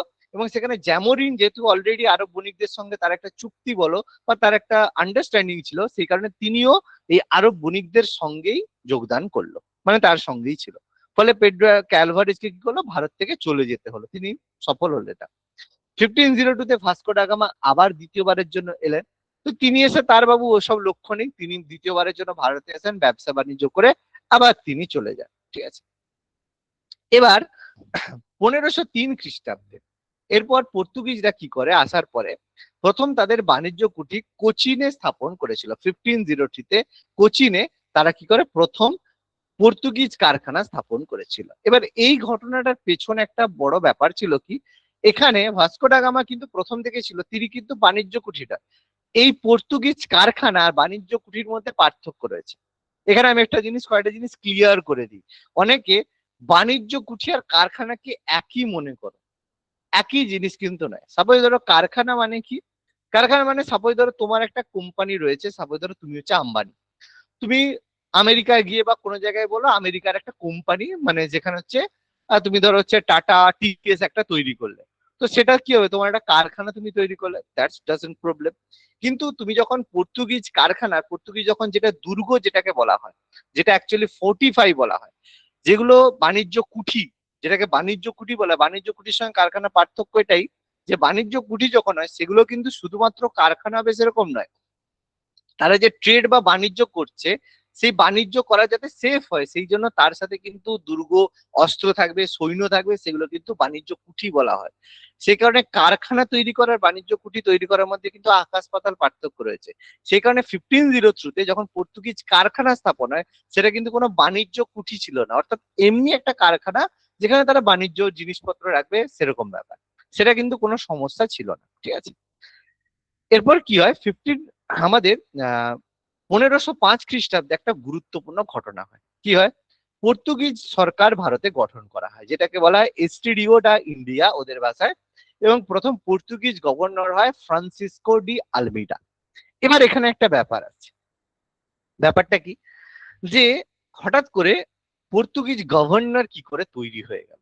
এখানে মনে হতে পারে পর্তুগিজ গভর্নর কিভাবে তৈরি হলো, তার কারণ এখানে একটা ঘটনা ঘটেছিল। সেই ঘটনাটা কি, এখানে যে আমাদের আরব বণিকরা ছিল এবং তার সাথে সাথে জ্যামরিন ছিল, তারা এই যে পর্তুগিজ যে কারখানা ছিল সেই জায়গাগুলোতে ভীষণ গন্ডগোল তৈরি করতে শুরু করেছিল, যাতে তারা ব্যবসা করতে না পারে, বিভিন্ন ধরনের গন্ডগোল তৈরি করে। এই কারণে কি হয়, পর্তুগিজ সরকার কি করে, তাদের আর্মি পাঠায়, এবং আর্মি পাঠিয়ে জ্যামরিন এবং তার সাথে সাথে আরব যে ট্রেডার ছিল তাদের কি করে যুদ্ধে পরাজিত করে। এবং এই যুদ্ধে পরাজিত করার ফলে কি হয়, প্রথম তারা ফিল করে যে না, শুধুমাত্র যে বাণিজ্য, এই যে কারখানা তৈরি করে রাখলে হবে না, আমাদের একটা বাণিজ্য কুঠি তৈরি করতে হবে এবং একটা সরকার গঠন করতে হবে, নাহলে কন্ট্রোল করা যাবে না। সেই কারণে প্রথম সরকার হিসাবে নিয়ে আসা হয় ফ্রান্সিসকো ডি আলমিডাকে 1505 খ্রিস্টাব্দে, এবং আসার পরে পর্তুগিজদের ভারতের সরকার হিসেবে তারা গঠন হয়। এই যে তার সাম্রাজ্যবাদী নীতি আলমিডার, সেটাকে বলে ব্লু ওয়াটার পলিসি। এবারে ব্লু ওয়াটার পলিসি জিনিসটা কি, খুব সিম্পল একটা জিনিস। ব্যাপারটা হচ্ছে কি, পর্তুগিজরা ভারতের কোন অংশে ছিল, পর্তুগিজ ভারত, এই যে ভারত রয়েছে, এবার এখানে যদি তোমরা ভাবো যে ইউরোপিয়ানরা ভারতে এসেছিল বা ভারতে এসেছিল এই যে ভারতের সাথে শুধু বাণিজ্য করার জন্য, এখানে কিন্তু সবচেয়ে বড় ভুলটা তোমরা করে ফেলবে, যে তাদের সবার উদ্দেশ্য কিন্তু শুধু ভারত সেরকম ব্যাপার নয়, তারা কিন্তু ভারত ছাড়াও অ্যাকচুয়ালি তাদের ফোকাস ছিল মানে আমাদের সাউথ ইস্ট এশিয়া, মানে আজকের দিনে যে ইন্দোনেশিয়া রয়েছে সেই ইন্দোনেশিয়া কিন্তু তাদের অ্যাকচুয়াল ফোকাসের জায়গা ছিল। সবার বেশিরভাগ মানুষের, বেশিরভাগ ইউরোপিয়ানদের ফোকাস ছিল কিন্তু ইন্দোনেশিয়ার সাথে ট্রেড করা বা বাণিজ্য করা। কিন্তু বাবা, ইন্দোনেশিয়াতে যদি যেতে হয় কোথা দিয়ে যেতে হবে, ইন্ডিয়ান ওশান বা ভারত মহাসাগরের উপর দিয়ে যেতে হবে। আর ভারত মহাসাগরের উপর দিয়ে যেতে গেলে এখানে শ্রীলঙ্কা রয়েছে, মালদ্বীপের রয়েছে, নিচ দিয়ে যদি যেতে যাও, তাহলে যে ব্যক্তি ভারত মহাসাগরকে কন্ট্রোল করবে, ইন্দোনেশিয়া যেতে গেলে তাকে বাবু তোমাকে কি করতে হবে, ট্যাক্স দিয়ে যেতে হবে। তার মানে পুরো ইন্ডিয়ান ওশানকে, যাকে বলে কেউ যদি ব্যবসা করতে ইন্দোনেশিয়া যেতে চাও, তাহলে বাবা এই যে আমাদের মানে ইন্ডিয়ান ওশান রয়েছে, সেই ইন্ডিয়ান ওশান দিয়ে যেতে হবে। আর ইন্ডিয়ান ওশান দিয়ে যদি যেতে হয় বাবু, আমাদের কাছ থেকে পারমিশন নিতে হবে। কারণ পর্তুগিজরা এই কেরাল থেকে শুরু করে এই জায়গায় তারা বন্দর তৈরি করেছে, চারিদিকে এরকম জাহাজকে চারিদিকে ছেড়ে রেখেছে, ফলে কেউ যদি এখান দিয়ে যেতে চায় তাকে তো বাবা ট্যাক্স দিয়ে যেতে হবে। সেইটাকেই বলা হতো নীল ওয়াটার মানে ব্লু ওয়াটার পলিসি। এবং এই যে সিস্টেম, সেটাকে বলা হতো কার্টেজ সিস্টেম। কার্টেজ সিস্টেম কথাটার মানে হচ্ছে যে কেউ যদি বাণিজ্য করতে চায় তাহলে অবশ্যই তাকে একটা ট্যাক্স দিয়ে যেতে হবে, আর সে যদি ট্যাক্স না দেয় তাহলে সে যে জাহাজটা নিয়ে যাচ্ছে সেটাকে বাজেয়াপ্ত করে নেওয়া হবে। That is call cartridge system, যেটা কিন্তু চালু করেছিলেন আমাদের ফ্রান্সিসকো ডি আলমিডা। ঠিক আছে, সেই জন্য তার যে মানে সাম্রাজ্যবাদী নীতিকে blue water policy, blue water কেন, সমুদ্রের জল নীল হয় সেই জন্য ব্লু ওয়াটার পলিসি তিনি চালু করেছিলেন, কার্টেজ সিস্টেম। এরপর কি হয়, প্রথম বাণিজ্য কুঠি তারা কোচিনে তৈরি করলো, কোচিনে তাদের তৈরি হলো। তারপর তারা তৈরি করলো কান্নুর, কান্নুরে তারা কি করলো, তাদের সেকেন্ড বাণিজ্য কুঠি কান্নুর, কান্নুরে তাদের সেকেন্ড বাণিজ্য কুঠি স্থাপন করলো। কবে? 1505, 1505-এ তাদের দ্বিতীয় বাণিজ্য কুঠি তারা কান্নুরে তৈরি করলো। এভাবে তারা কি করলো, আরো সাম্রাজ্যকে বিস্তার করা শুরু করলো। এরপর 1509-তে একজন বিখ্যাত ভাইসরয় পর্তুগিজ তিনি এলেন, তিনি হচ্ছেন আলফানসো ডি অ্যালবুকার্কি বা অ্যালবুকার্ক, তিনি আসেন। ইনি হচ্ছেন যাকে বলে এক কথায় ভিলেন টাইপের ভদ্রলোক। ঠিক আছে, তিনি 1509-তে আসেন, 1505 পর্যন্ত তিনি ভারতে গভর্নর মানে পর্তুগিজ গভর্নর হিসেবে নিযুক্ত ছিলেন। তিনি আসার পরে তিনি কি করলেন, তিনি বুঝলেন যে না বাবা, এরা তো মানে যে সিস্টেমটা চলছে সে তো ঠিক আছে, আমার আরো বেশি দরকার। মানে আলবুকার্কি একটু উচ্চাকাঙ্ক্ষী ভদ্রলোক ছিলেন, তো তার ব্যাপার ছিল একটু বেশি চাই। তো তিনি কি করেন, যেসব যে জ্যামোরিন ছিল, আরব ট্রেডার্সরা ছিল, তারা তো পরাজিত ছিল, তারা কন্ট্রোল করতে দিচ্ছিল, কিন্তু যাকে বলে তারা কিন্তু শাসন ছিল। কিন্তু সেখানে কি করলেন, পুরো জ্যামোরিন থেকে শুরু করে যেসব আরব ট্রেডার্স, তাদের উপরে আরো বেশি চাপ সৃষ্টি করলেন অ্যালবুকার্কি। বললেন না, তোমাদের ট্যাক্স দিতে হবে, মানে যাকে বলে আরো বেশি প্রেসারাইজ করা শুরু করলেন। সেই কারণে আরব ট্রেডার্স আর জামোরিনরা মিলিতভাবে 1509-এ অ্যালবুকার্কের বিরুদ্ধে একটা যুদ্ধ করলেন। সেই যুদ্ধটার নাম হচ্ছে ব্যাটেল অফ দিউ, দিউ এর যুদ্ধ বলা হয়। ঠিক আছে, ব্যাটেল অফ দিউ 1509, 1502-তে, সরি 1509, 1509-এ ব্যাটেল অফ দিউ তারা করে। যে যুদ্ধে স্বাভাবিকভাবেই অ্যালবুকার্কি জিতে গেল, এবং এখান থেকে কি হলো, মানে অ্যালবুকার্কি যাকে বলা হয় পুরো দক্ষিণ মানে আমাদের যে কেরাল বলো, কেরাল কর্ণাটকের যে রিজিয়নে, এই রিজিয়নে সবচেয়ে বেশি পাওয়ারফুল হয়ে গেল। তারপরে আস্তে আস্তে অ্যালবুকার্কি ঠিক করলো যে আরো জিনিস দখল করবে, এই জন্য 1509-এ অ্যালবুকার্কি গুলো দিউ দখল করলো। এবং দিউ দখল করার পরে অ্যালবুকার্কি কি করলো, গোয়াকেও হস্তক্ষেপ করার চেষ্টা করলো। এই জন্য 1510 খ্রিস্টাব্দে অ্যালবুকার্কি কি করলো, সেই সময় বিজাপুরের রাজা, বিজাপুরের রাজা নয় সরি, বিজাপুরের সুলতান ছিলেন, সেই বিজাপুরের সুলতানের কাছ থেকে গোয়াকে কি করলো, ক্যাপচার করে নিল, দখল করে নিল। এবার বিজাপুরের সুলতানের তো সেরকম ক্ষমতা ছিল না যে সেটাকে রেজিস্ট করা, ওই জন্য 1510-এ বিজাপুরের সুলতানের কাছ থেকে গোয়া দখল করলো, এবং এখানে গোয়াতে কি করলো, সতীদাহ প্রথা নিষিদ্ধ করলো। এবার তোমাদের যখন এই যে বই পড়েছো, বইতে দেখো এরকম ভাবে লেখা আছে, আলবুকার্কি গোয়াতে সতীদাহ প্রথা নিষিদ্ধ করেন, আকবর সতীদাহ প্রথা নিষিদ্ধ করেছেন। সেটা পড়ে তোমাদের কি মনে হয়েছে, ও আকবর তাহলে ভালো রাজা ছিলেন, আলবুকার্কি গোয়াতে সতীদাহ প্রথা নিষিদ্ধ করেছিলেন, ও তার মানে আলবুকার্কি ভালো ছিলেন। এখানে কিন্তু তোমাদের বলবে না, কিন্তু যখনই তোমরা সাভারকার সম্পর্কে পড়বে, তখন সেখানে দেখবে বইতে লেখা আছে সাভারকার হিন্দু সোশ্যালিস্ট দলের যে রয়েছেন আরএসএস এর সঙ্গে যুক্ত ছিলেন। তার মানে সাভারকারকে খারাপ বলে তার সাথে সাথে ইনফরমেশন দিল, যাতে তোমার মনের মধ্যে সাভারকার সম্পর্কে একটা ব্যাড ইমপ্রেশন তৈরি হয়। এগুলোকে বলা হয় মানে যাকে বলে খুব বাজে ধরনের একটা শিক্ষা, যেটা এতদিন কমিউনিস্ট সরকার করে এসেছে। মানে মানে তারা ইন্টেনশনালি তোমাদের মনে এমন জিনিস ঢুকিয়েছে যাতে তোমরা আজকের দিনে সত্য যেটা রয়েছে সেটাকে দেখতে না পারো। এখানে তোমাদের সামনে থেকে একটা সত্য বের করি। প্রথম কথা, এই কয়েকটা জিনিস তোমাদের একটু জানা দরকার। যেমন আকবর সতীদাহ প্রথা নিষিদ্ধ করেছিলেন, খুব ভালো কথা, আমিও খুব ভালো ভালো লাগলো আমার শুনে। তাহলে তারপরে কেউ প্রশ্ন করেনি যে যাদের সতীদাহ প্রথা নিষিদ্ধ করলেন সেই মহিলাদের সঙ্গে কি হলো, তাদেরকে তিনি আবার পুনরায় বিয়ে দিয়েছিলেন, না তাদের জন্য কিছু করেছিলেন? সেটা সম্পর্কে দেখো আর কিছু বলবে না, জিজ্ঞেস করবে কিছু বলবে না। অ্যালবুকার্কি সতীদাহ প্রথা নিষিদ্ধ করেন, তাহলে যাদের সতীদাহ প্রথা যেসব মহিলাদেরকে মরতে দেওয়া হলো না তাদেরকে, তাহলে কি হলো, তাদের সঙ্গে কি হলো? তার মানে তাদেরকে নিশ্চয়ই সমাজে ফিরিয়ে দেওয়া হয়েছিল। সেরকম রাজা রামমোহন রায় সতীদাহ প্রথা নিষিদ্ধ করেছিলেন, আচ্ছা তারপরে যেসব বিধবারা ছিল তাদের সঙ্গে তাহলে কি হলো? এইসব প্রশ্ন কিন্তু আর তোমরা কোনোদিন করোনি, কারণ আমাদের শিক্ষা ব্যবস্থা তোমাদের এমন করেছে যাতে তোমরা প্রশ্ন না করতে পারো। আমি এখানে বলে দিচ্ছি কি হয়েছিল। অ্যালবুকার্কি সতীদাহ প্রথা নিষিদ্ধ করার পরে যেসব মহিলাদেরকে সতীদাহ হতে দেওয়া হয়নি, বেঁচে গিয়েছিল, তাদেরকে পৃথিবীর বিভিন্ন দেশে পাঠানো হয়েছিল সেক্স স্লেভ হিসাবে। সেক্স স্লেভ মানে বুঝতে পারছো, নতুন করে বলার কিছু নেই, সেই ব্যাপার। আকবর যেসব মহিলাদেরকে সতীদাহ থেকে বাঁচিয়েছিলেন তাদেরকে তার নিজের হারাম, যেটাকে হারাম মানে বুঝতে পারছো, যেখানে পুরো মহিলাদেরকে রাখা থাকবে, আকবর সেখানে যাবে, সেখানে 500-600 মহিলা আছে, যাকে ভালো লাগবে তার সাথে যা হোক কিছু একটা করবে, মানে যাকে বলে একদম রাজার মতো মানে ব্যবস্থা, ঠিক আছে, সেখানে থাকবে। এবং একটু ভালো করে দেখবে আকবরের যে হারাম ছিল, সে হারামের যারা প্রোটেক্ট করতো তারা কারা ছিল? তারা ছিল নপুংসক ছিল, মানে যেসব সৈন্যবাহিনী ছিল, যেসব ছেলেরা হতো, তাদের যে লিঙ্গ, সেই লিঙ্গকে ছেদ করে দেওয়া হতো, কেটে দেওয়া হতো, দিয়ে তাদেরকে প্রোটেকশনের জন্য, মানে প্রোটেক্ট বলো যাই বলো, তার জন্য তাদেরকে আলাদা করে দেওয়া হতো যাতে তারা প্রোটেক্ট করে। তাহলে বুঝতে পারছো এত ট্যালেন্টেড লোক ছিল আকবর, আর অ্যালবুকার্কিও সেরকমই ট্যালেন্টেড লোক ছিল। তাহলে বুঝতে পারছো যে সতীদাহ প্রথা, এবার আজকের দিনে যেসব মহিলারা সাপোজ ধরো ক্লাস করছো বা যারা আছো, তাদেরকে যদি বলা হয় যে তোমার সতীদাহ প্রথা ভালো ছিল, না তোমাদেরকে বাঁচানোর পরে সেক্স স্লেভ হিসেবে বিভিন্ন জায়গায় বিভিন্ন দেশে কাউকে চেনো না সেটা ভালো ছিল, প্রপারলি যেসব মহিলারা হবে তারা একটাই বলবে, না তার চেয়ে সতীদাহটাই ভালো, পরিষ্কার কথা, ঠিক আছে। তো এইগুলো জানতে হবে, এরকম না যে হালকা একটা ইনফরমেশন পড়ে নিলাম, সেটা না, প্রপার ইনফরমেশন আমাদের পড়তে হবে।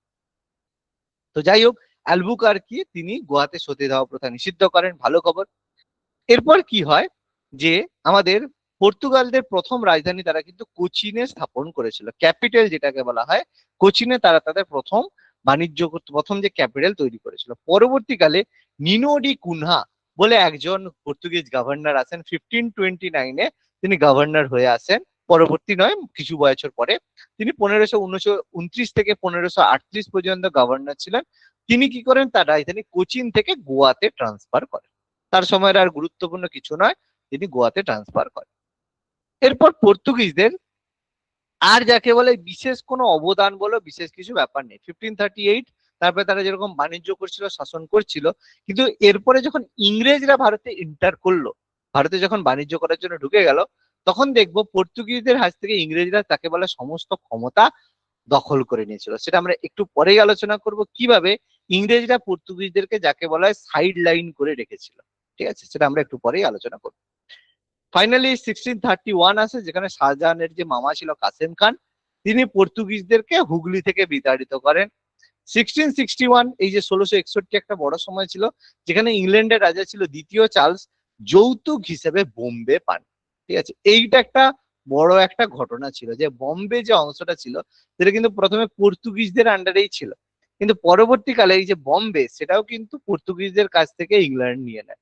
সেরকম ভাবে সুরাট, একটু পরেই দেখবো, সুরাট একটা গুরুত্বপূর্ণ বাণিজ্য কুটি ছিল, পর্তুগাল যারা যারা পর্তুগিজরা ছিল, সেটাও কি হলো, ইংরেজরা যুদ্ধের মাধ্যমে ইংরেজদের হাতে চলে যায়। অর্থাৎ যেসব জায়গায় বাণিজ্য তারা করতো, ইম্পর্টেন্ট জায়গায় সব কিন্তু ইংরেজরা তাদের কাছ থেকে নিয়ে নিয়েছিল। এবার 1661 খ্রিস্টাব্দে কেন চার্লস যৌতুক হিসেবে বোম্বে পেলো, তাহলে আমি পর্তুগিজদের এখানে কেন লিখলাম, এই যে ইনফরমেশন, এটা একটু পরে ইংরেজদের সময় যেটা হবে সেখানে আমি আলোচনা করছি। আচ্ছা, পর্তুগিজরা ভারতের অনেক অংশ, তারা কিন্তু 1961 সাল পর্যন্ত ভারতে আধিপত্য বিস্তার করেছিল। এই জন্য এখানে যদি তোমাকে কেউ প্রশ্ন করে যে ভারত কবে স্বাধীন হয়েছিল, তোমরা বলবে স্যার 1947 সালে 15ই আগস্ট ভারত স্বাধীন হয়েছিল, একদম নাক বন্ধ করে চোখ বন্ধ করে বলে দেবে। কিন্তু এই কথাটা ভীষণ বড় ভুল কথা, যে ভারত 1947 সালে 15ই আগস্ট স্বাধীন হয়েছিল, এটা সম্পূর্ণ ভুল কথা, ঠিক আছে। কেন ভুল কথা? কারণ আমরা ওই মুখস্থ করা আমাদের অভ্যেস, আমরা কোনোদিন প্রশ্ন করতে শিখিনি, সে প্রশ্ন করাটা তোমাদেরকে আমি শেখাবো, ঠিক আছে। প্রথম কথা, 1947 সালে কি হয়েছিল? কেউ যদি বলা হয় ভারত স্বাধীন হয়েছিল, তাই কি ভারত স্বাধীন হয়েছিল, নাকি ভারত কি পুরোটাই পরাধীন ছিল? নিশ্চয়ই না।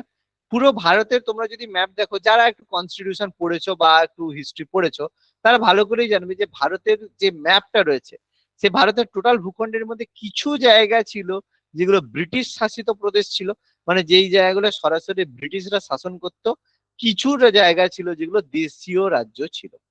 এই দেশীয় রাজ্যগুলো কি কিন্তু কোনো ব্রিটিশ শাসন ছিল না, সেগুলো দেশীয় রাজ্যরা নিজেরা স্বাধীনভাবে রাজত্ব করতো। হ্যাঁ, ট্যাক্স দিত, সেটা আলাদা কথা, কিন্তু এই জায়গাগুলো কিন্তু ব্রিটিশ কন্ট্রোলের মধ্যে ছিল না। তার মানে 1947 সালে যে স্বাধীন হয়েছিল, সেগুলো শুধুমাত্র যেগুলো ব্রিটিশ শাসিত প্রদেশ ছিল, মানে ভারতের যেসব অঞ্চলরা ব্রিটিশরা দখল করে রেখেছিল, সেই অঞ্চল স্বাধীন হয়েছিল। তাহলে তুমি কি করে বলতে পারো 1947 সালে ভারত স্বাধীন হয়? দ্বিতীয় কথা, প্রথম কথা এটা ভুল। দ্বিতীয় কথা, আজকের দিনের যে গোয়া, আজকের দিনের যে পন্ডিচেরি, আজকের দিনের যে তোমার হচ্ছে গোয়া দামনদিউ, আজকের দিনে যে চন্দননগর, এগুলো কি ভারতের অংশ নয়? তাহলে এগুলো যদি ভারতের অংশ হয়, তাহলে এগুলো কি 1947 সালে স্বাধীন হয়েছিল? হয়নি। তাহলে এগুলো যদি ভারতের অংশ হয়, তাহলে এগুলো যদি স্বাধীন না হয়ে থাকে, তাহলে তুমি কিভাবে বলতে পারো 1947 সালে 15ই আগস্ট ভারত স্বাধীন হয়েছিল? কথাটা ভুল কথা, সেগুলো আমাদের বুঝতে হবে। ঠিক আছে, এবার তোমাদের জন্য আমি একটা প্রশ্ন করছি, যারা জানো কমেন্টে উত্তর দাও। ঠিক আছে, কমেন্ট করবে হোয়াই, কেন ভারতকে 1947 সালে শুধু 15 আগস্ট 1947-এ কেন ভারতকে স্বাধীনতা দেওয়া হয়েছিল, অন্য দিন কেন নয়? Why this date, why this date, ভারতকে কেন 1947 সালে 15ই আগস্ট এই দিনই স্বাধীন করা হয়েছিল? যদি কারো জানা থাকে। আচ্ছা, খুব ভালো একটা প্রশ্ন। রাজা রামমোহন রায় সতীদাহ প্রথা বন্ধ করার পরে কি হয়েছিল? খুব ভালো প্রশ্ন। একটু যদি ভালো করে দেখো, ঠিক আছে, কয়েকটা জিনিস ভালো করে একটু দেখবে। তোমরা সোনাগাছির নাম শুনেছো? সোনাগাছি কেউ বললে বলবে সোনাগাছি খুব খারাপ জায়গা। একটু যদি সোনাগাছির ব্যাকগ্রাউন্ড দেখো, যে সোনাগাছি যেসব মহিলারা যারা থাকে, যারা প্রথম অবস্থা, এখনকার দিনের কথা বলছি না, এখন ব্যাপারটা আলাদা, তারা অ্যাকচুয়ালি এলো কোথায়, বা সোনাগাছির ফর্মেশন কোথায় হলো, কিভাবে হলো, কে করলো? ঘুরে দেখো, ইউটিউব প্রত্যেকের কাছে আছে, ফেসবুক মানে গুগল প্রত্যেকের কাছে আছে, একটু সার্চ করো, তাহলে কানেকশন পেয়ে যাবে। আমি কানেকশন দিয়ে দিলাম, এবার কানেকশন বুঝে যাবে কোথা থেকে আসবে। ঠিক আছে, আমি লিঙ্ক দিয়ে দিলাম, মানে বলে দিলাম কোথায় তোমরা লিঙ্ক পাবে, কে দিয়েছিল তাদেরকে ল্যান্ড, থাকার জায়গা, কেন তাদের সাথে হয়েছিল, সেই মহিলাদেরকে কেন সেই জায়গাতেই শেল্টার দেওয়া হয়েছিল, কে দিয়েছিল জায়গা, কেন দিয়েছিল জায়গা, সব ব্যাপার আছে। এটা আমি সমাজ সংস্কার আন্দোলন যখন হবে তখন আমি বিস্তারিত আলোচনা করবো। আমি ছোট্ট করে একটা লিঙ্ক তোমাদেরকে বলে দিলাম, সোনাগাছির হিস্ট্রি সম্পর্কে দেখবে, তাহলে সতীদাহ প্রথাকেও খুঁজে পেয়ে যাবে, কোনো চাপ নেই। ঠিক আছে, আচ্ছা, পর্তুগিজরা ভারতে কি করে? বিভিন্ন গুরুত্বপূর্ণ জিনিস, আলু, তামাক, টমেটো, লঙ্কা এবং গুরুত্বপূর্ণ প্রিন্টিং প্রেস তারা কিন্তু ভারতে আনে। তো আমরা জানি 1556 সালে ভারতে প্রথম প্রিন্টিং প্রেস এসেছিল, এবং তারা পর্তুগিজরাই ভারতে প্রথম প্রিন্টিং প্রেস আনে।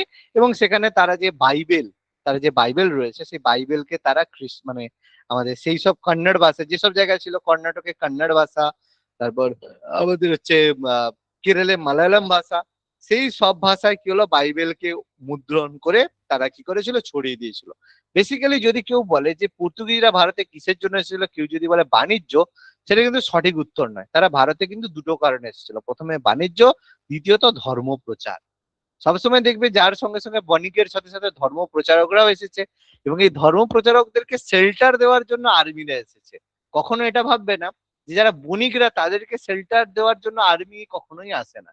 সবসময় ধর্ম প্রচারকদেরকে শেল্টার দেওয়ার জন্য আর্মি আসে, যে আর্মির সঙ্গে সঙ্গে বাণিজ্য হতে থাকে। ঠিক আছে, ভীষণ ইন্টারেস্টিং। তোমাদের কেউ যদি হিস্ট্রি সাবজেক্ট থাকে, মানে কেউ যদি হিস্ট্রি সাবজেক্ট থাকো, বা মেন্সে কারো যদি হিস্ট্রি সাবজেক্ট মানে মেন্সে থাকে, তারা এটা সম্পর্কে ভালোভাবে বুঝতে পারবে, কারণ এটা আফ্রিকান কলোনাইজেশন, আফ্রিকা যে উপনিবেশ গঠন হয়েছিল, সেখানে এইগুলো সম্পর্কে বিস্তারিত কথাবার্তা বলা রয়েছে। তাহলে আমার যাদের হচ্ছে ডব্লিউবিসিএস মেন্স এর হিস্ট্রি রয়েছে, তাদের ক্লাস রয়েছে, প্লাস তার সাথে যদি এসএসসি স্কুল সার্ভিস কমিশনের যে হিস্ট্রি রয়েছে, তাদের সেখানে ক্লাস রয়েছে, সেখানে আমি এই জিনিসগুলোকে পড়াই। তোমাদের এখানে নেই, সেই জন্য এখানে এগুলো আমাকে অমিট করতে হবে। তা তোমাদের এখানের জন্য এতটা প্রয়োজন নেই, ওয়ার্ল্ড হিস্ট্রি তোমাদের লাগবে না। আর পর্তুগিজরা বাংলাতে কি করে তাদের বাণিজ্য কেন্দ্র স্থাপন করে। এবার পর্তুগিজদের পরে পর্তুগিজদের পরে ভারতে আসে কারা? ভারতে এসেছিল ডাচ বা ওলন্দাজরা। ঠিক আছে, হল্যান্ডের যে অধিবাসী ডাচ বা ওলন্দাজ, বা যেটাকে আমরা আজকের দিনে নেদারল্যান্ডস বলে থাকি।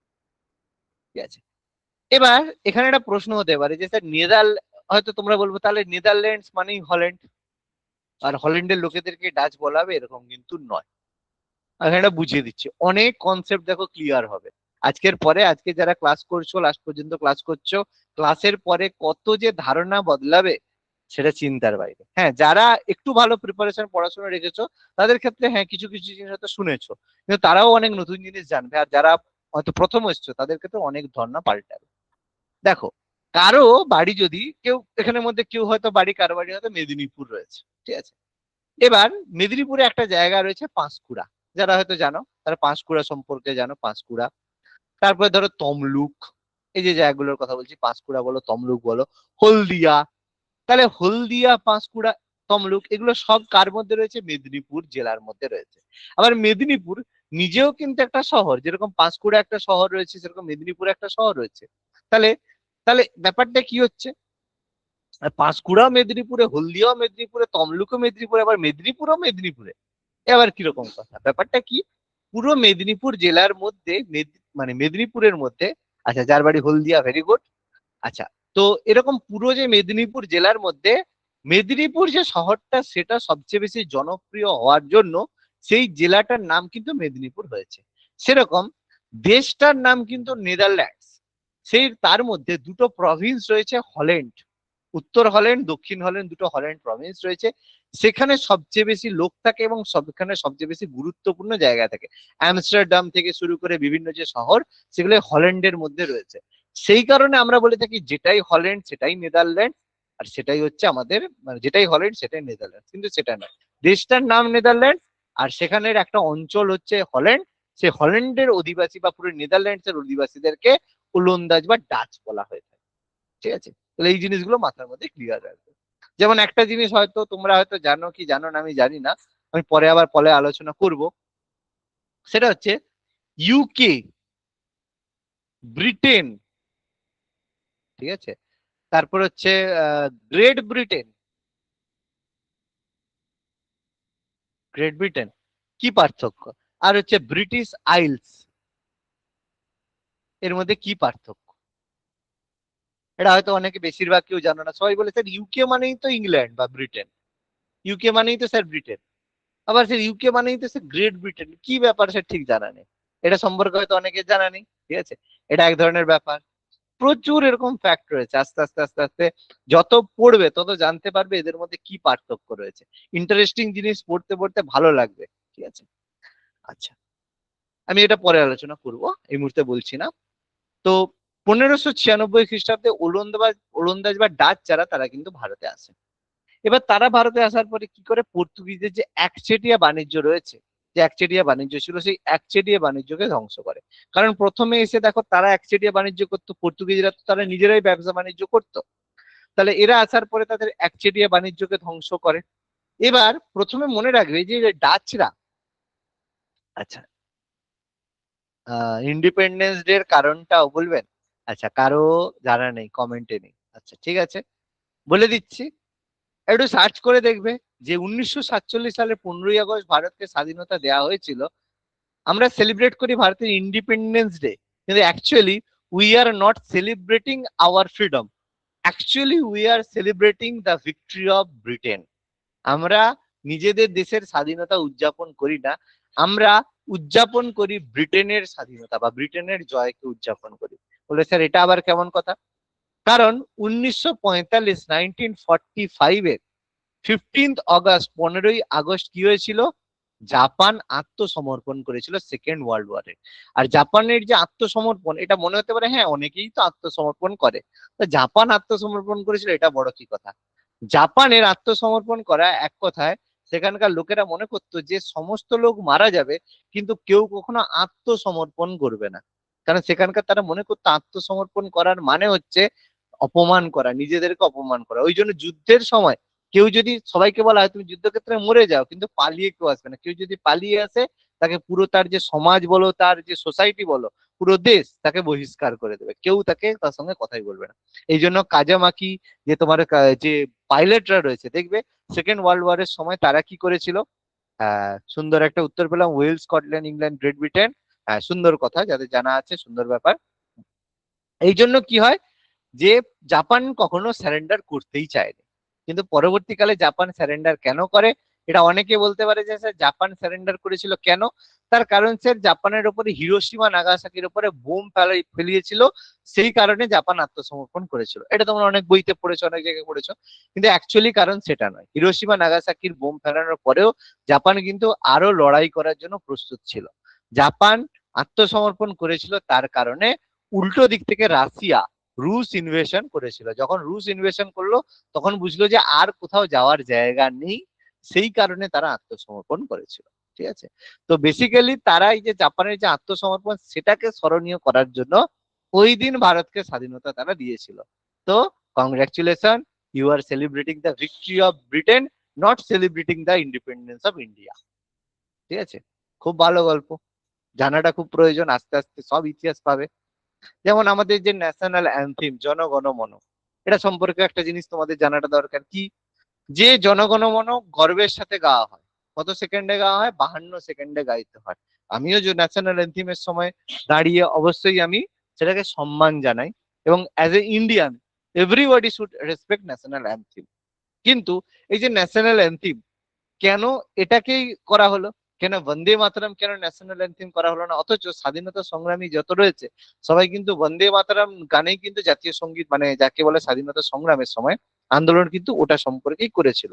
কিন্তু তবুও তাদেরকে মানে কেন বন্দে মাতরম করা হয়নি, কেন এটা করা হলো? তার কারণ একটা নেহেরু বাবুর সুন্দর একটা চিন্তা ভাবনা। বেসিক্যালি কারণ কি ছিল?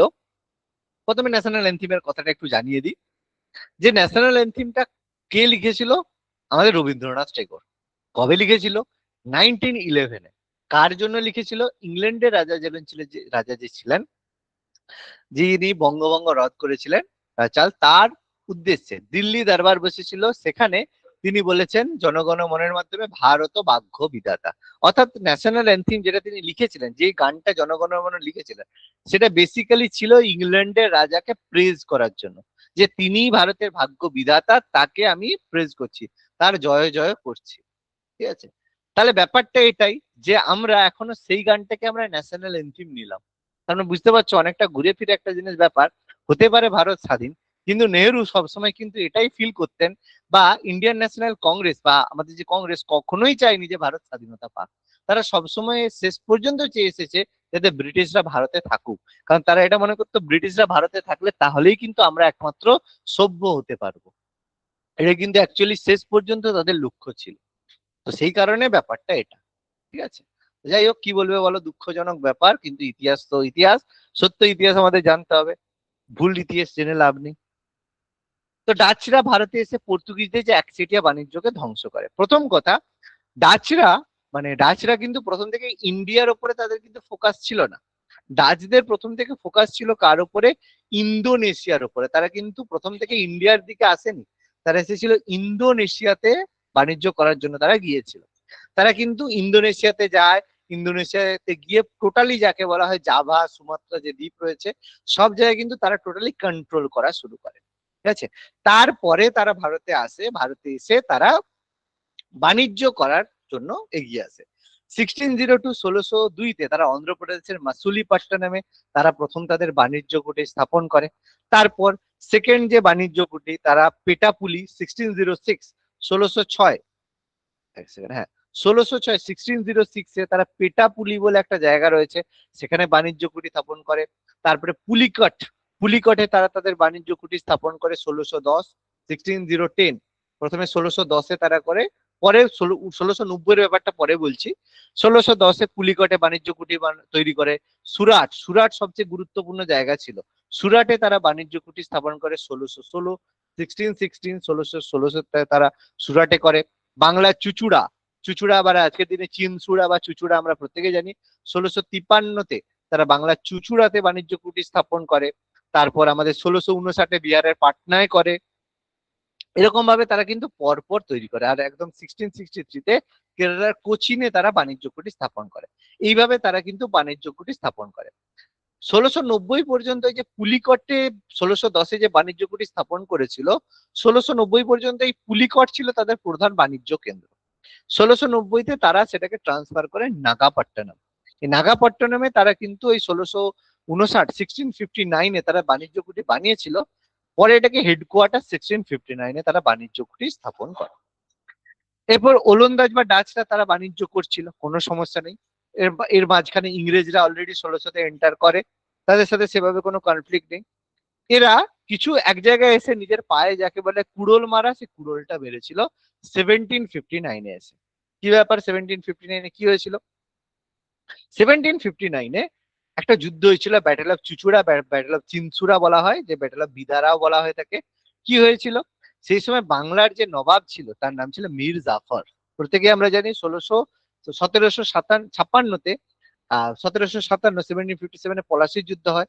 যেখানে মীর জাফর তিনি কি করেন, বিশ্বাসঘাতকতা করেন, যে এই জন্য মীর জাফরকে বাংলার নবাব করে দেওয়া হয়েছিল। কিন্তু কিছুদিন পরে মীর জাফর এটা বুঝতে পারে যে বাবু তারা তো হিউজ লুটপাট করছে, সেই জন্য কি করে মীর জাফর লুকিয়ে ভেতরে ভেতরে ডাচ বা ওলন্দাজদের সঙ্গে একটা ষড়যন্ত্র করে। কি করতে চায়, যে ব্রিটিশদেরকে যাতে ভারত থেকে বের করা যায়, পরাজিত করা যায়, সেই কারণে ডাচদের সঙ্গে ষড়যন্ত্র করে এবং পিছন থেকে ব্যাকে সাহায্য করে যাতে যুদ্ধে তারা জিতে যায়। কিন্তু ব্রিটিশরা শক্তিশালী ছিল, সেই কারণে তারা কি করে জয়লাভ করে, এবং যখনই তারা জয়লাভ করে তারা সঙ্গে সঙ্গে কি করা হয়, তারা জয়লাভ করে যায় এবং মির্জাফরকে ক্ষমতা থেকে সরিয়ে দেয়। ডাইদের সঙ্গে তারা নিজেরা বুঝে নিয়েছে, কিন্তু মির্জাফরকে বলে বাবু তুমি তো আমাদের, তো এতদিন তোমাকে বুঝিয়েছি, তুমি সে তো ষড়যন্ত্র করছো, ওই জন্য মির্জাফরকে সরিয়ে তার জামাতা মীর কাসিমকে সিংহাসনে বসানো হয়। আমরা এটা আলোচনা করব পরবর্তীকালে।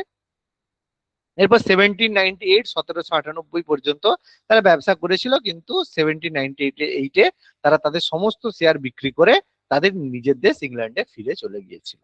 ঠিক আছে? এবার পরবর্তী এরপর আমাদের মানে দেশে ভারতে এসেছিল 1600 খ্রিস্টাব্দে ইংরেজ বা ব্রিটিশ ইস্ট ইন্ডিয়া কোম্পানি ভারতে আসে। তাহলে প্রথম অবস্থায় তারা যখন ভারতে আসে, তারা কিন্তু ভারতে এসেছিল তখন একটা কোম্পানি বানিয়েছিল। সে কোম্পানির নাম ছিল, ঠিক আছে, কোম্পানি মানে যে বণিকরা ছিল তাদেরকে বলা হতো মার্চেন্ট অ্যাডভেঞ্চারাস। ঠিক আছে, মার্চেন্ট অ্যাডভেঞ্চারাস। মার্চেন্ট অ্যাডভেঞ্চারাস নামে একটা দল তৈরি করেছিল। তারা ইংল্যান্ডের যে রানী ছিল, রানী এলিজাবেথ, সেই এলিজাবেথের কাছে তারা পারমিশন চেয়েছিল যে আমরা প্রাচ্য দেশে বাণিজ্য করতে চাই, মানে ইংল্যান্ডে ভারতে গিয়ে আমরা বাণিজ্য করতে যাই, 15 বছরের জন্য আমাদের পারমিশন দেওয়া হোক, একচেটিয়া বাণিজ্যের যেন পারমিশন দেওয়া হয়। ভালো কথা, যাতে একচেটিয়া বাণিজ্য যাতে তারা করতে পারে সেই পারমিশন তাকে দেওয়া হোক। তো সে পারমিশন তাকে দেওয়া হলো এবং সেখান থেকে এলিজাবেথ কি করে, ইস্ট ইন্ডিয়া কোম্পানি ফরমেশন করে। ফরমেশন কমে 15 বছরের জন্য ভারতে একচেটিয়া বাণিজ্যের অধিকার ইস্ট ইন্ডিয়া কোম্পানিকে দেয়, যে আর কোনো দেশ যাবে না, শুধু তোমরাই যাবে যে ভারতে বাণিজ্য করবে। বেশ ভালো কথা। তো তারা এসে ভারতে বাণিজ্য করতে চায়, কিন্তু প্রথম অবস্থায় যদি তোমরা ভাবো যে ইস্ট ইন্ডিয়া কোম্পানির উদ্দেশ্য ইন্ডিয়াকে কেন্দ্র করে বা ইন্ডিয়াকে ফোকাস করে তারা বাণিজ্য করতে এসেছিল, এখানেই প্রথম বড় ভুল করে ফেলবে। তাহলে প্রথম থেকে তাদের ইংল্যান্ডের ফোকাস কিন্তু ইন্ডিয়া ছিল না। তারা কিন্তু প্রথমেই ফোকাস করেছিল, কোথায় যাওয়ার চেষ্টা করেছিল, কোথায় বাণিজ্য করার চেষ্টা করেছিল, সবার মতো তাদেরও নজর ছিল ইন্দোনেশিয়া। সবারই নজর ইন্দোনেশিয়ার দিকে। তো তারা সেই জন্য ইন্দোনেশিয়ায় পৌঁছে গেল বাণিজ্য করার জন্য। কিন্তু ইন্দোনেশিয়াতে অলরেডি বসে আছে কারা, ডাচরা বসে আছে। তো যখনই গেল তখনই ডাচরা বললো ভাইয়া ইধার কাহা আ রে হো, এখানে কিছু নেই, চলো চলো এখান থেকে সাইড হও। তো ইন্দোনেশিয়াতে তাদেরকে কোন রকমের বাণিজ্য করার পারমিশনই দিল না ডাচরা। ফলে বাধ্য হয়ে ইস্ট ইন্ডিয়া কোম্পানি যে মানে জাহাজটা রয়েছে, তারা কি করলো, ঘুরে চলে এলো। ঘুরে এলো কোথায়, ইন্ডিয়াতে এলো। ইস্ট ইন্ডিয়া কোম্পানির যে জাহাজের ক্যাপ্টেন ছিল তার নাম ছিল ক্যাপ্টেন হকিন্স। তিনি কি করলেন, 1608 আমাদের জাহাঙ্গীরের দরবারে গিয়ে পৌঁছে গেলেন। যে জাহাঙ্গীরকে গিয়ে বললো যে স্যার আমি ইংল্যান্ড থেকে এসেছি, ইস্ট ইন্ডিয়া কোম্পানি থেকে আমাদের একটু বাণিজ্য কুঠি বা কারখানা খোলার অনুমতি দিন, আমরা ব্যবসা বাণিজ্য করতে চাই।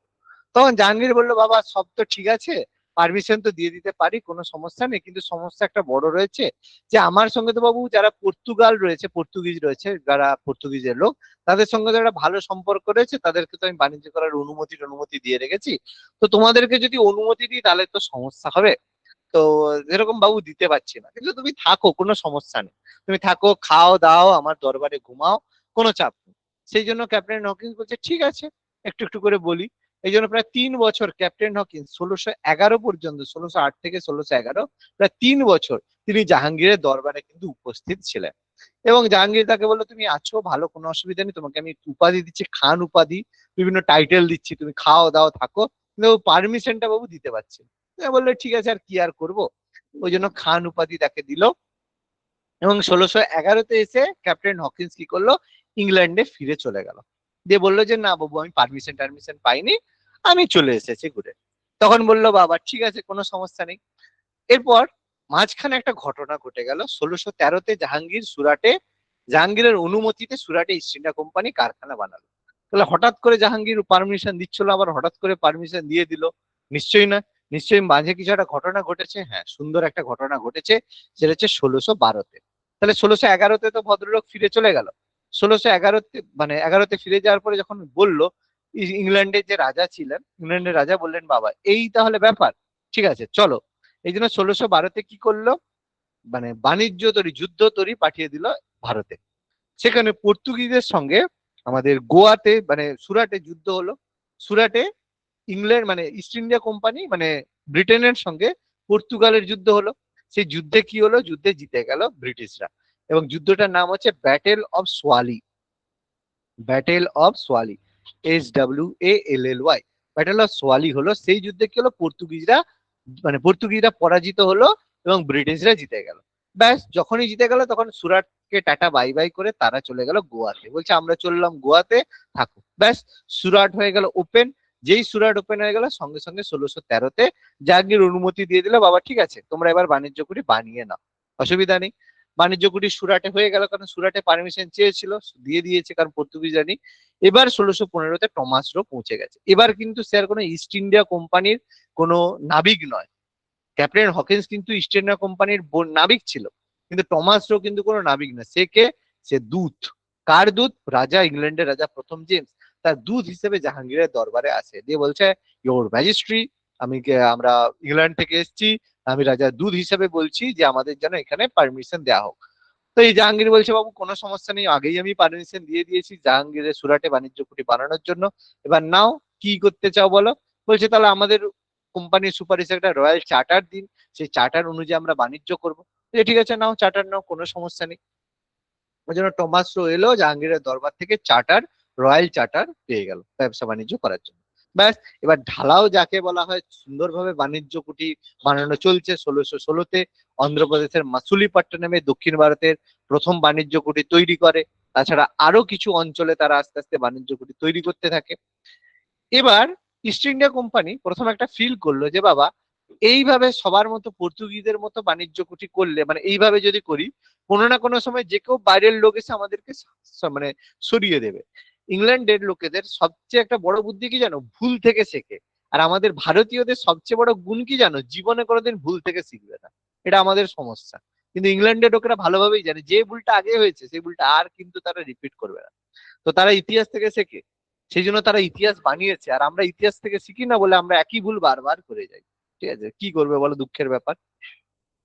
তো তারা বাবা এটা ফিল করেছিল যে কিছু করতে গেলে আমাদের কি করতে হবে, ভারতে থাকতে গেলে আমাদের সুরক্ষিত করতে হবে। এই জন্য তারা কি করলো, তিনটে বাণিজ্য কুঠি স্থাপন করলো, যাকে বলা হয় বাণিজ্য কুঠি নয় সরি প্রেসিডেন্সি তৈরি করলো। প্রথম প্রেসিডেন্সি তারা করলো মাদ্রাজ প্রেসিডেন্সি, মাদ্রাজ প্রেসিডেন্সি করলো।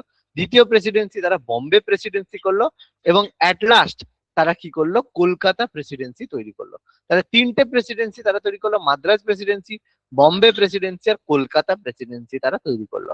কারণ জানে যে কোনো একটা প্রেসিডেন্সিতে যদি গন্ডগোল হয়, কারণ ইংল্যান্ড থেকে অত দূর থেকে হেল্প নিয়ে আসা সম্ভব নয়, ফলে বোম্বে প্রেসিডেন্সিতে গন্ডগোল হলে কলকাতা বা মাদ্রাজ প্রেসিডেন্সি থেকে সাহায্য পাবে, আর কলকাতা প্রেসিডেন্সিতে গন্ডগোল হলে মাদ্রাজ প্রেসিডেন্সি থেকে সাহায্য পাবে। অর্থাৎ তিনটে প্রেসিডেন্সি যাতে একে অপরকে সাহায্য করতে পারে, সেই কারণে তিনটে প্রেসিডেন্সি তারা তৈরি করেছিল। ওই জন্য দেখবে কলকাতায় যখন সিরাজউদ্দৌলা কলকাতা প্রেসিডেন্সিতে গন্ডগোল করে, তখন কিছু লোক পালিয়ে গিয়ে মাদ্রাজ প্রেসিডেন্সিতে যায়, মাদ্রাজ প্রেসিডেন্সি থেকে সেখান থেকে কিন্তু হেল্প তারা পেয়ে গেছিল।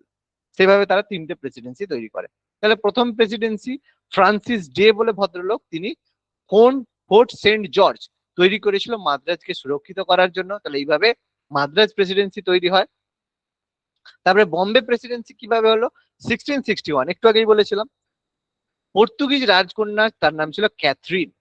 সে ক্যাথরিনের সঙ্গে কি হয়েছিল, ইংল্যান্ডের রাজা চার্লসের বিয়ে হয়েছিল।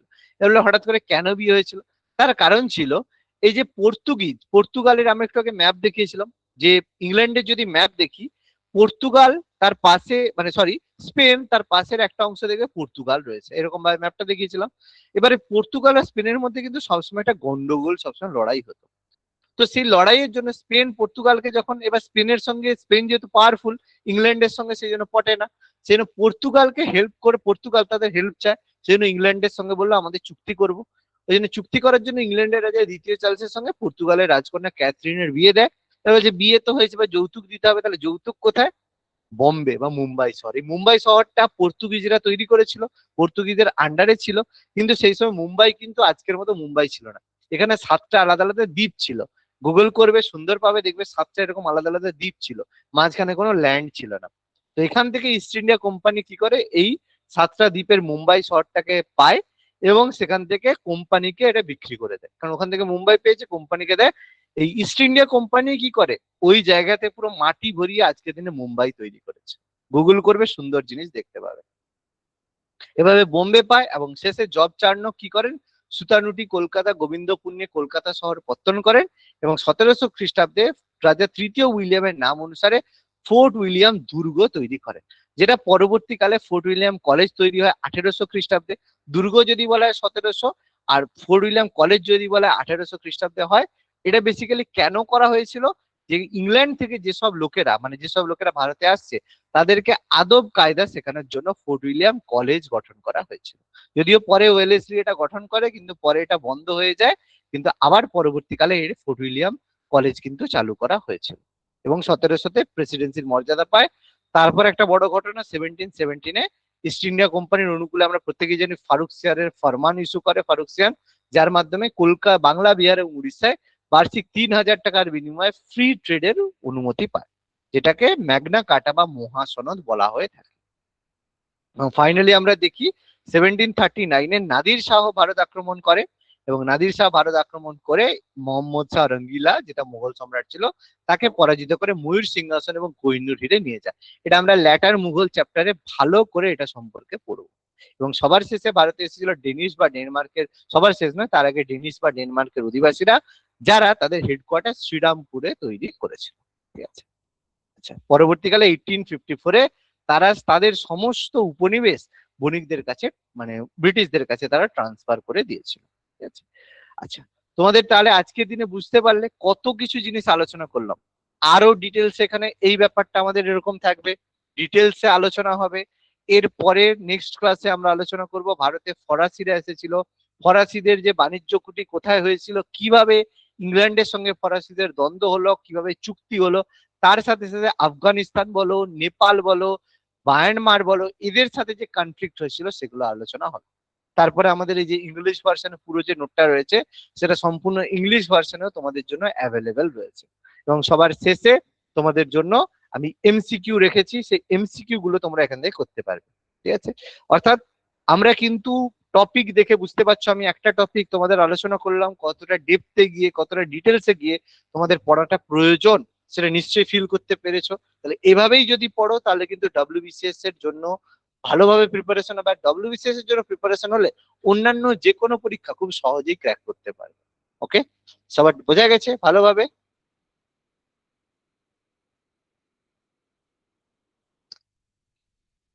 আচ্ছা, very good, very understanding, thank you.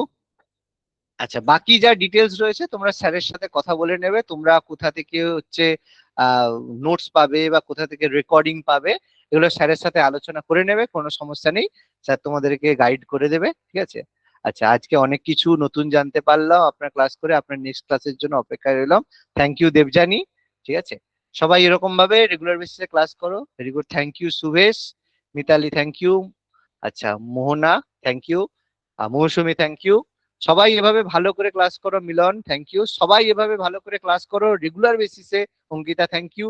সবাই এভাবে ভালো করে রেগুলার বেসিসে ক্লাস করো, তাহলে দেখবে ভালোভাবে আমরা কিন্তু ক্র্যাক করব। আর বাকি যা ডিটেলস রয়েছে স্যারের সাথে তোমরা ডিসকাস করে নাও, স্যার তোমাদের গাইড করে দেবেন কিভাবে তোমরা পাবে। ওকে, চলো, গুড নাইট সবাইকে। স্যার ক্লাস কমপ্লিট হয়ে গেছে? হ্যাঁ হ্যাঁ, সব কমপ্লিট হয়েছে। Okay okay okay, thank you sir, thank you. তুমি জাস্ট একটা মিনিট একটু টাইম দাও।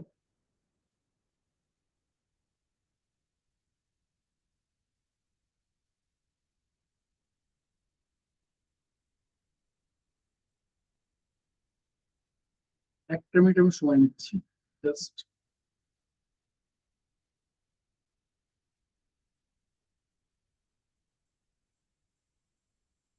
আশা করি এখান থেকে স্ক্রিন তোমরা দেখতে পাচ্ছ।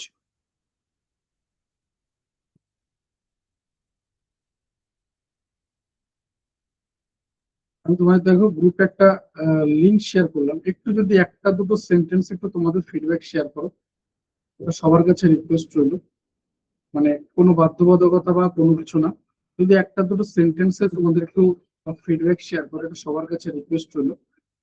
আবারও বলছি, মূল উদ্দেশ্য যে তোমরাও তো এই কোনো না কোনো পোস্ট দেখে আমাদের এই ক্লাসে এসেছিলে, তো একই রকম ভাবে অন্যান্য পরীক্ষার ক্ষেত্রেও ধরো মেসেজ করা হয়, তো সেক্ষেত্রে আহ, মানে তোমাদের একটু ফিডব্যাক বা কোনো ওখানে যে কমেন্ট লাইক এগুলো হলে তোমরা জানো যে ফেসবুকে আর একটু রিচ বাড়ে।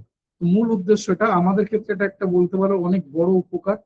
যদি একটু সম্ভব হয় একটু একটা দুটো সেন্টেন্স একটু তোমাদের ফিডব্যাক শেয়ার করে দিও। গ্রুপে দেখো শেয়ার করা আছে, একটু যদি একটা দুটো সেন্টেন্সে তোমাদের একটু ফিডব্যাক শেয়ার করে, এটা সবার কাছে রিকোয়েস্ট হলো। যদি সম্ভব হয় একটু একটা দুটো সেন্টেন্সে যদি একটু তোমাদের ফিডব্যাক শেয়ার করো। গ্রুপে দেখো লিঙ্ক শেয়ার করাই আছে, একটু যদি একটা দুটো সেন্টেন্সে ফিডব্যাক শেয়ার করো।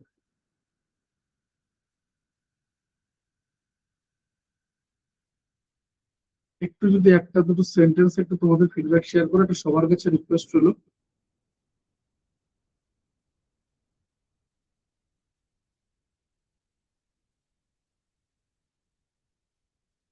সেম ফিডব্যাক বাকি লিঙ্ক গুলোতেও কপি পেস্ট করে শেয়ার করে দিও।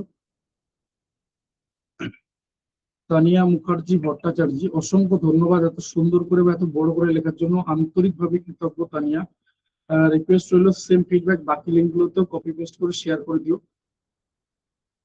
সুবেশ সুবেশ ভট্টাচার্য, অসংখ্য ধন্যবাদ ফিডব্যাক শেয়ার করার জন্য। রিকোয়েস্ট হলো বাকি লিঙ্ক গুলোতেও সেম ফিডব্যাক কপি পেস্ট করে শেয়ার করে দিও। মিলন জানা, অসংখ্য ধন্যবাদ ভাই মিলন ফিডব্যাক শেয়ার করার জন্য। রিকোয়েস্ট হলো বাকি লিঙ্ক গুলোতেও সেম ফিডব্যাক কপি পেস্ট করে শেয়ার করে দিও। আবারও বলছি, তোমাদের হাত ধরে তাহলে এই পোস্ট গুলো অনেকটা রিচ পাবে, মূল উদ্দেশ্য এটাই। রাখি হালদার, অসংখ্য ধন্যবাদ বা আন্তরিকভাবে কৃতজ্ঞ এত সুন্দর করে বা এত বড় করে লেখার জন্য। রিকোয়েস্ট হলো বাকি লিঙ্ক গুলো তো সেম ফিডব্যাক কপি পেস্ট করে শেয়ার করে দিও। একটু যদি একটা দুটো সেন্টেন্স একটু তোমাদের ফিডব্যাক শেয়ার করো, বা সেম ফিডব্যাক কপি পেস্ট করে বাকি লিঙ্ক গুলো তো শেয়ার করে দিও। সেম ফিডব্যাক কপি পেস্ট করে বাকি লিঙ্ক গুলো তো শেয়ার করে দিও, এটা সবার কাছে রিকোয়েস্ট রইলো। তনুশ্রী ভাদুরী, অসংখ্য ধন্যবাদ তনুশ্রী, আন্তরিকভাবে কৃতজ্ঞ এত বড় করে লেখার জন্য। তনুশ্রী রিকোয়েস্ট হলো বাকি লিঙ্ক গুলো তো সেম ফিডব্যাক কপি পেস্ট করে শেয়ার করে দিও।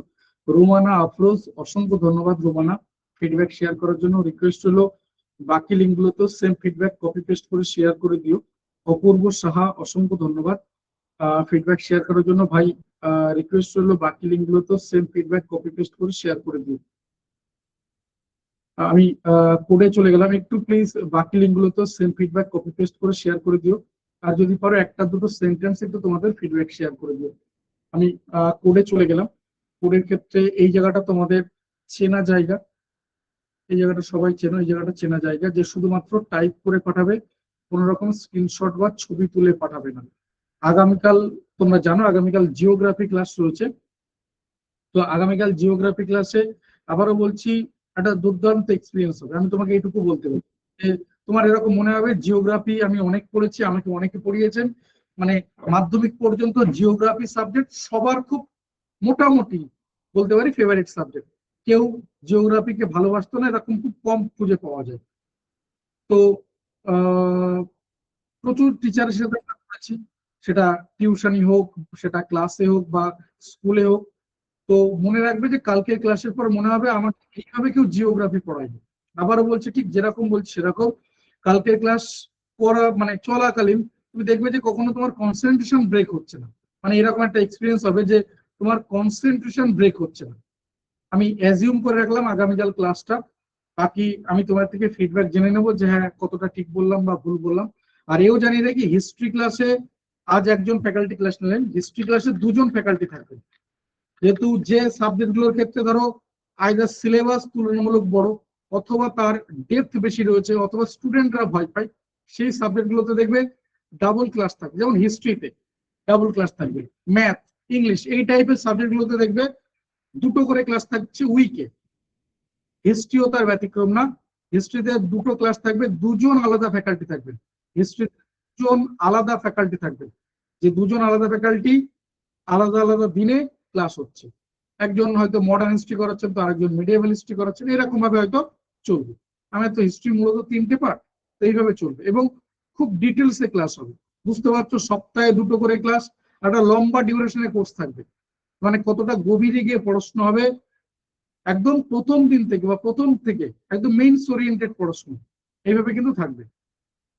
তো আগামীকাল জিওগ্রাফি ক্লাস, প্রত্যেকে লাইভ ক্লাস অ্যাটেন্ড করো, আদারওয়াইজ কিছু জানতে পারবে না। আবারও বলছি, একটা অন্য রকম বা একটা ভালো ফ্লেভার পাবে, একটা ক্লাসের যে ফ্লেভার হয় একটা অন্যরকম এক্সপিরিয়েন্স তা আগামীকাল ক্লাস থেকে পাবে। যেমনটা আজকে তোমরা হলো, তোমরা যেরকম শেয়ার করলে এরকম, বা গতকাল ইংলিশ ক্লাসে। তো শুধুমাত্র বলার যে টাইপ করে পাঠাবে, কোনো রকম স্ক্রিনশট বা ছবি তুলে পাঠাবে না, ইমেজ পাঠাবে না, তাহলে তোমার কাছে যাবে না। শুধুমাত্র হোয়াটসঅ্যাপ করবে। এটা বলার পরও কেউ কেউ টেক্সট মেসেজ করছো, অন্য নাম্বার হোয়াটসঅ্যাপ করছো। নিচে যে মোবাইল নাম্বার দেওয়া রয়েছে সেই নাম্বারে হোয়াটসঅ্যাপ করবে। নাম্বার দেখিয়ে দিচ্ছি, কোড দেখিয়ে দিচ্ছি।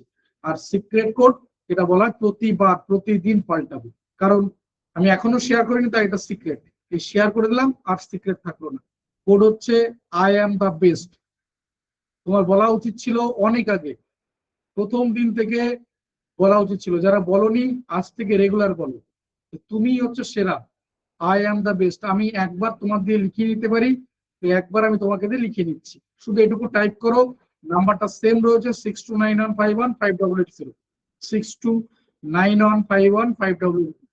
কোড হচ্ছে আই অ্যাম দ্য বেস্ট। কটা লেটার রয়েছে? 10টা লেটার বা ক্যারেক্টার।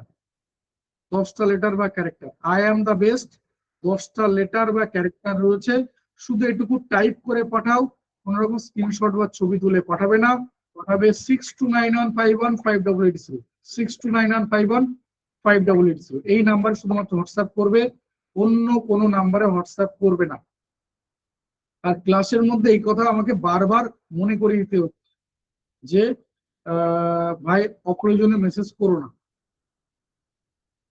অপ্রয়োজনে মেসেজ করো না, এটা বারবার মনে করাতে হচ্ছে। মানে এতটুকু কোঅপারেশন আশা করা কি খুব অন্যায়? জানি না, হতে পারে, হয়তো তোমাদের ডিকশনারিতে কোঅপারেশনের ডেফিনেশন অন্যরকম হতে পারে। মানে আমার আলাদা কিছু বলার নেই, যা করেছো নিশ্চয়ই ভালো করেছো, এই আর কি। শুধু বলবো একটু যদি মেনে চলো, এই আর কি, আর অন্য কোনো কিছু না। যাই হোক, আগামীকালকে ক্লাসও বলে দিলাম। আর সিক্রেট কোড পাঠিয়ে দেবো, কোনো এক্সট্রা মেসেজ করো না। এখন গড়ে গিয়ে 40 জনে ঠেকেছে, তার মানে বোঝা যাচ্ছে আলাদা করে অন্য কিছু শেয়ার করার প্রয়োজন নেই বা দরকার নেই। ঠিক আছে, আমি কোনো কিছু শেয়ারও করছি না, কোনো অসুবিধা নেই। আমি শুধু শুধু ডিস্টার্ব করতে চাই না, উলুবনে মুক্ত ছড়াতে চাই না। যাই হোক, নেক্সট যেটা বলার যে অবশ্যই আগামীকাল লাইভ ক্লাস অ্যাটেন্ড করো। লাইভ ক্লাস ছাড়া কোনো কিছু জানতে পারবে না, বারবার বলছি। গ্রুপে কোনো কিছু শেয়ার করা হবে না। আর এই কথা আমি একদম শুরুতে জানিয়ে রাখি যে মনে রেখো, আমাদের কোনো ডব্লিউবিসিএস অফিসার নেই। ওই গল ভরা টাইপের গল্প বা এরকম টাইপের এইগুলো থেকে দূরে থেকো। মানে আমাদের যারা পড়ায় তারা subject expert faculty, subject wise আলাদা ফ্যাকাল্টি থাকবে। অর্থাৎ আবারও বলছি, কোনো একটা সাবজেক্টে একাধিক ফ্যাকাল্টি থাকবে, কিন্তু কোনো একজন ফ্যাকাল্টি একাধিক সাবজেক্ট পড়াবে না। অর্থাৎ আমাদের এর বাইরে যে সমস্ত সাবজেক্ট রয়েছে, যেমন ধরো পলিটি, আলাদা ফ্যাকাল্টি থাকবে, মানে তোমাদের সাথে পরিচয় হয়নি। ইকোনমিক্স, আলাদা ফ্যাকাল্টি থাকবে। আবারও বলছি, প্রত্যেকটা ক্ষেত্রে তোমার সব থেকে বেস্ট এক্সপিরিয়েন্স হবে। এছাড়া এই কোর্সের মধ্যে প্রিলিমিনারি মেইনস দুটো একসঙ্গে হবে। অর্থাৎ এর মধ্যে তোমার ইংলিশ ডেসক্রিপটিভ, বাংলা ডেসক্রিপটিভ, এই জায়গাগুলো পুরোপুরি কভার হবে। রিজনিং এর মধ্যে তোমার রয়েছে, যেদিন ক্লাসটা আমি করবো ম্যাথ এবং রিজনিং, যেটা প্রিলিমিনারিতে আমরা মেন্টাল অ্যাবিলিটি বলছি। যদিও ম্যাথ এবং রিজনিং এ আমি ভাবছি আরো 2জন ফ্যাকাল্টি থাকবে, অর্থাৎ টোটাল 3জন ফ্যাকাল্টি থাকবেন ম্যাথ এবং রিজনিং এর জন্য। শুধুমাত্র ম্যাথ এবং রিজনিং এ টোটাল 3জন ফ্যাকাল্টি থাকবেন। যেমন যেমন বলছি ঠিক সেরকম হবে। হিস্ট্রিতেও বলে দিলাম যে 2জন ফ্যাকাল্টি থাকবেন। দেখবে যে 2টো ক্লাস রয়েছে উইকে, এবং খুব ডিটেলস, বুঝতে পারছো, 2টো করে উইকে ক্লাস। এবং আমরা যদি টানা, মানে এই ব্যাচটা লম্বা ডিউরেশন হবে, আমি 6 মাস ধরে নিচ্ছি, যদিও 6 মাসের বেশি ব্যাচ হবে, মানে ডিউরেশন 6 মাসের বেশি থাকবে। ভাবো একবার, 6 মাস ধরে 2টো করে উইকলি ক্লাস, 2জন আলাদা ফ্যাকাল্টি, 2টো ডিফারেন্ট সেগমেন্টে শুরু করেছে।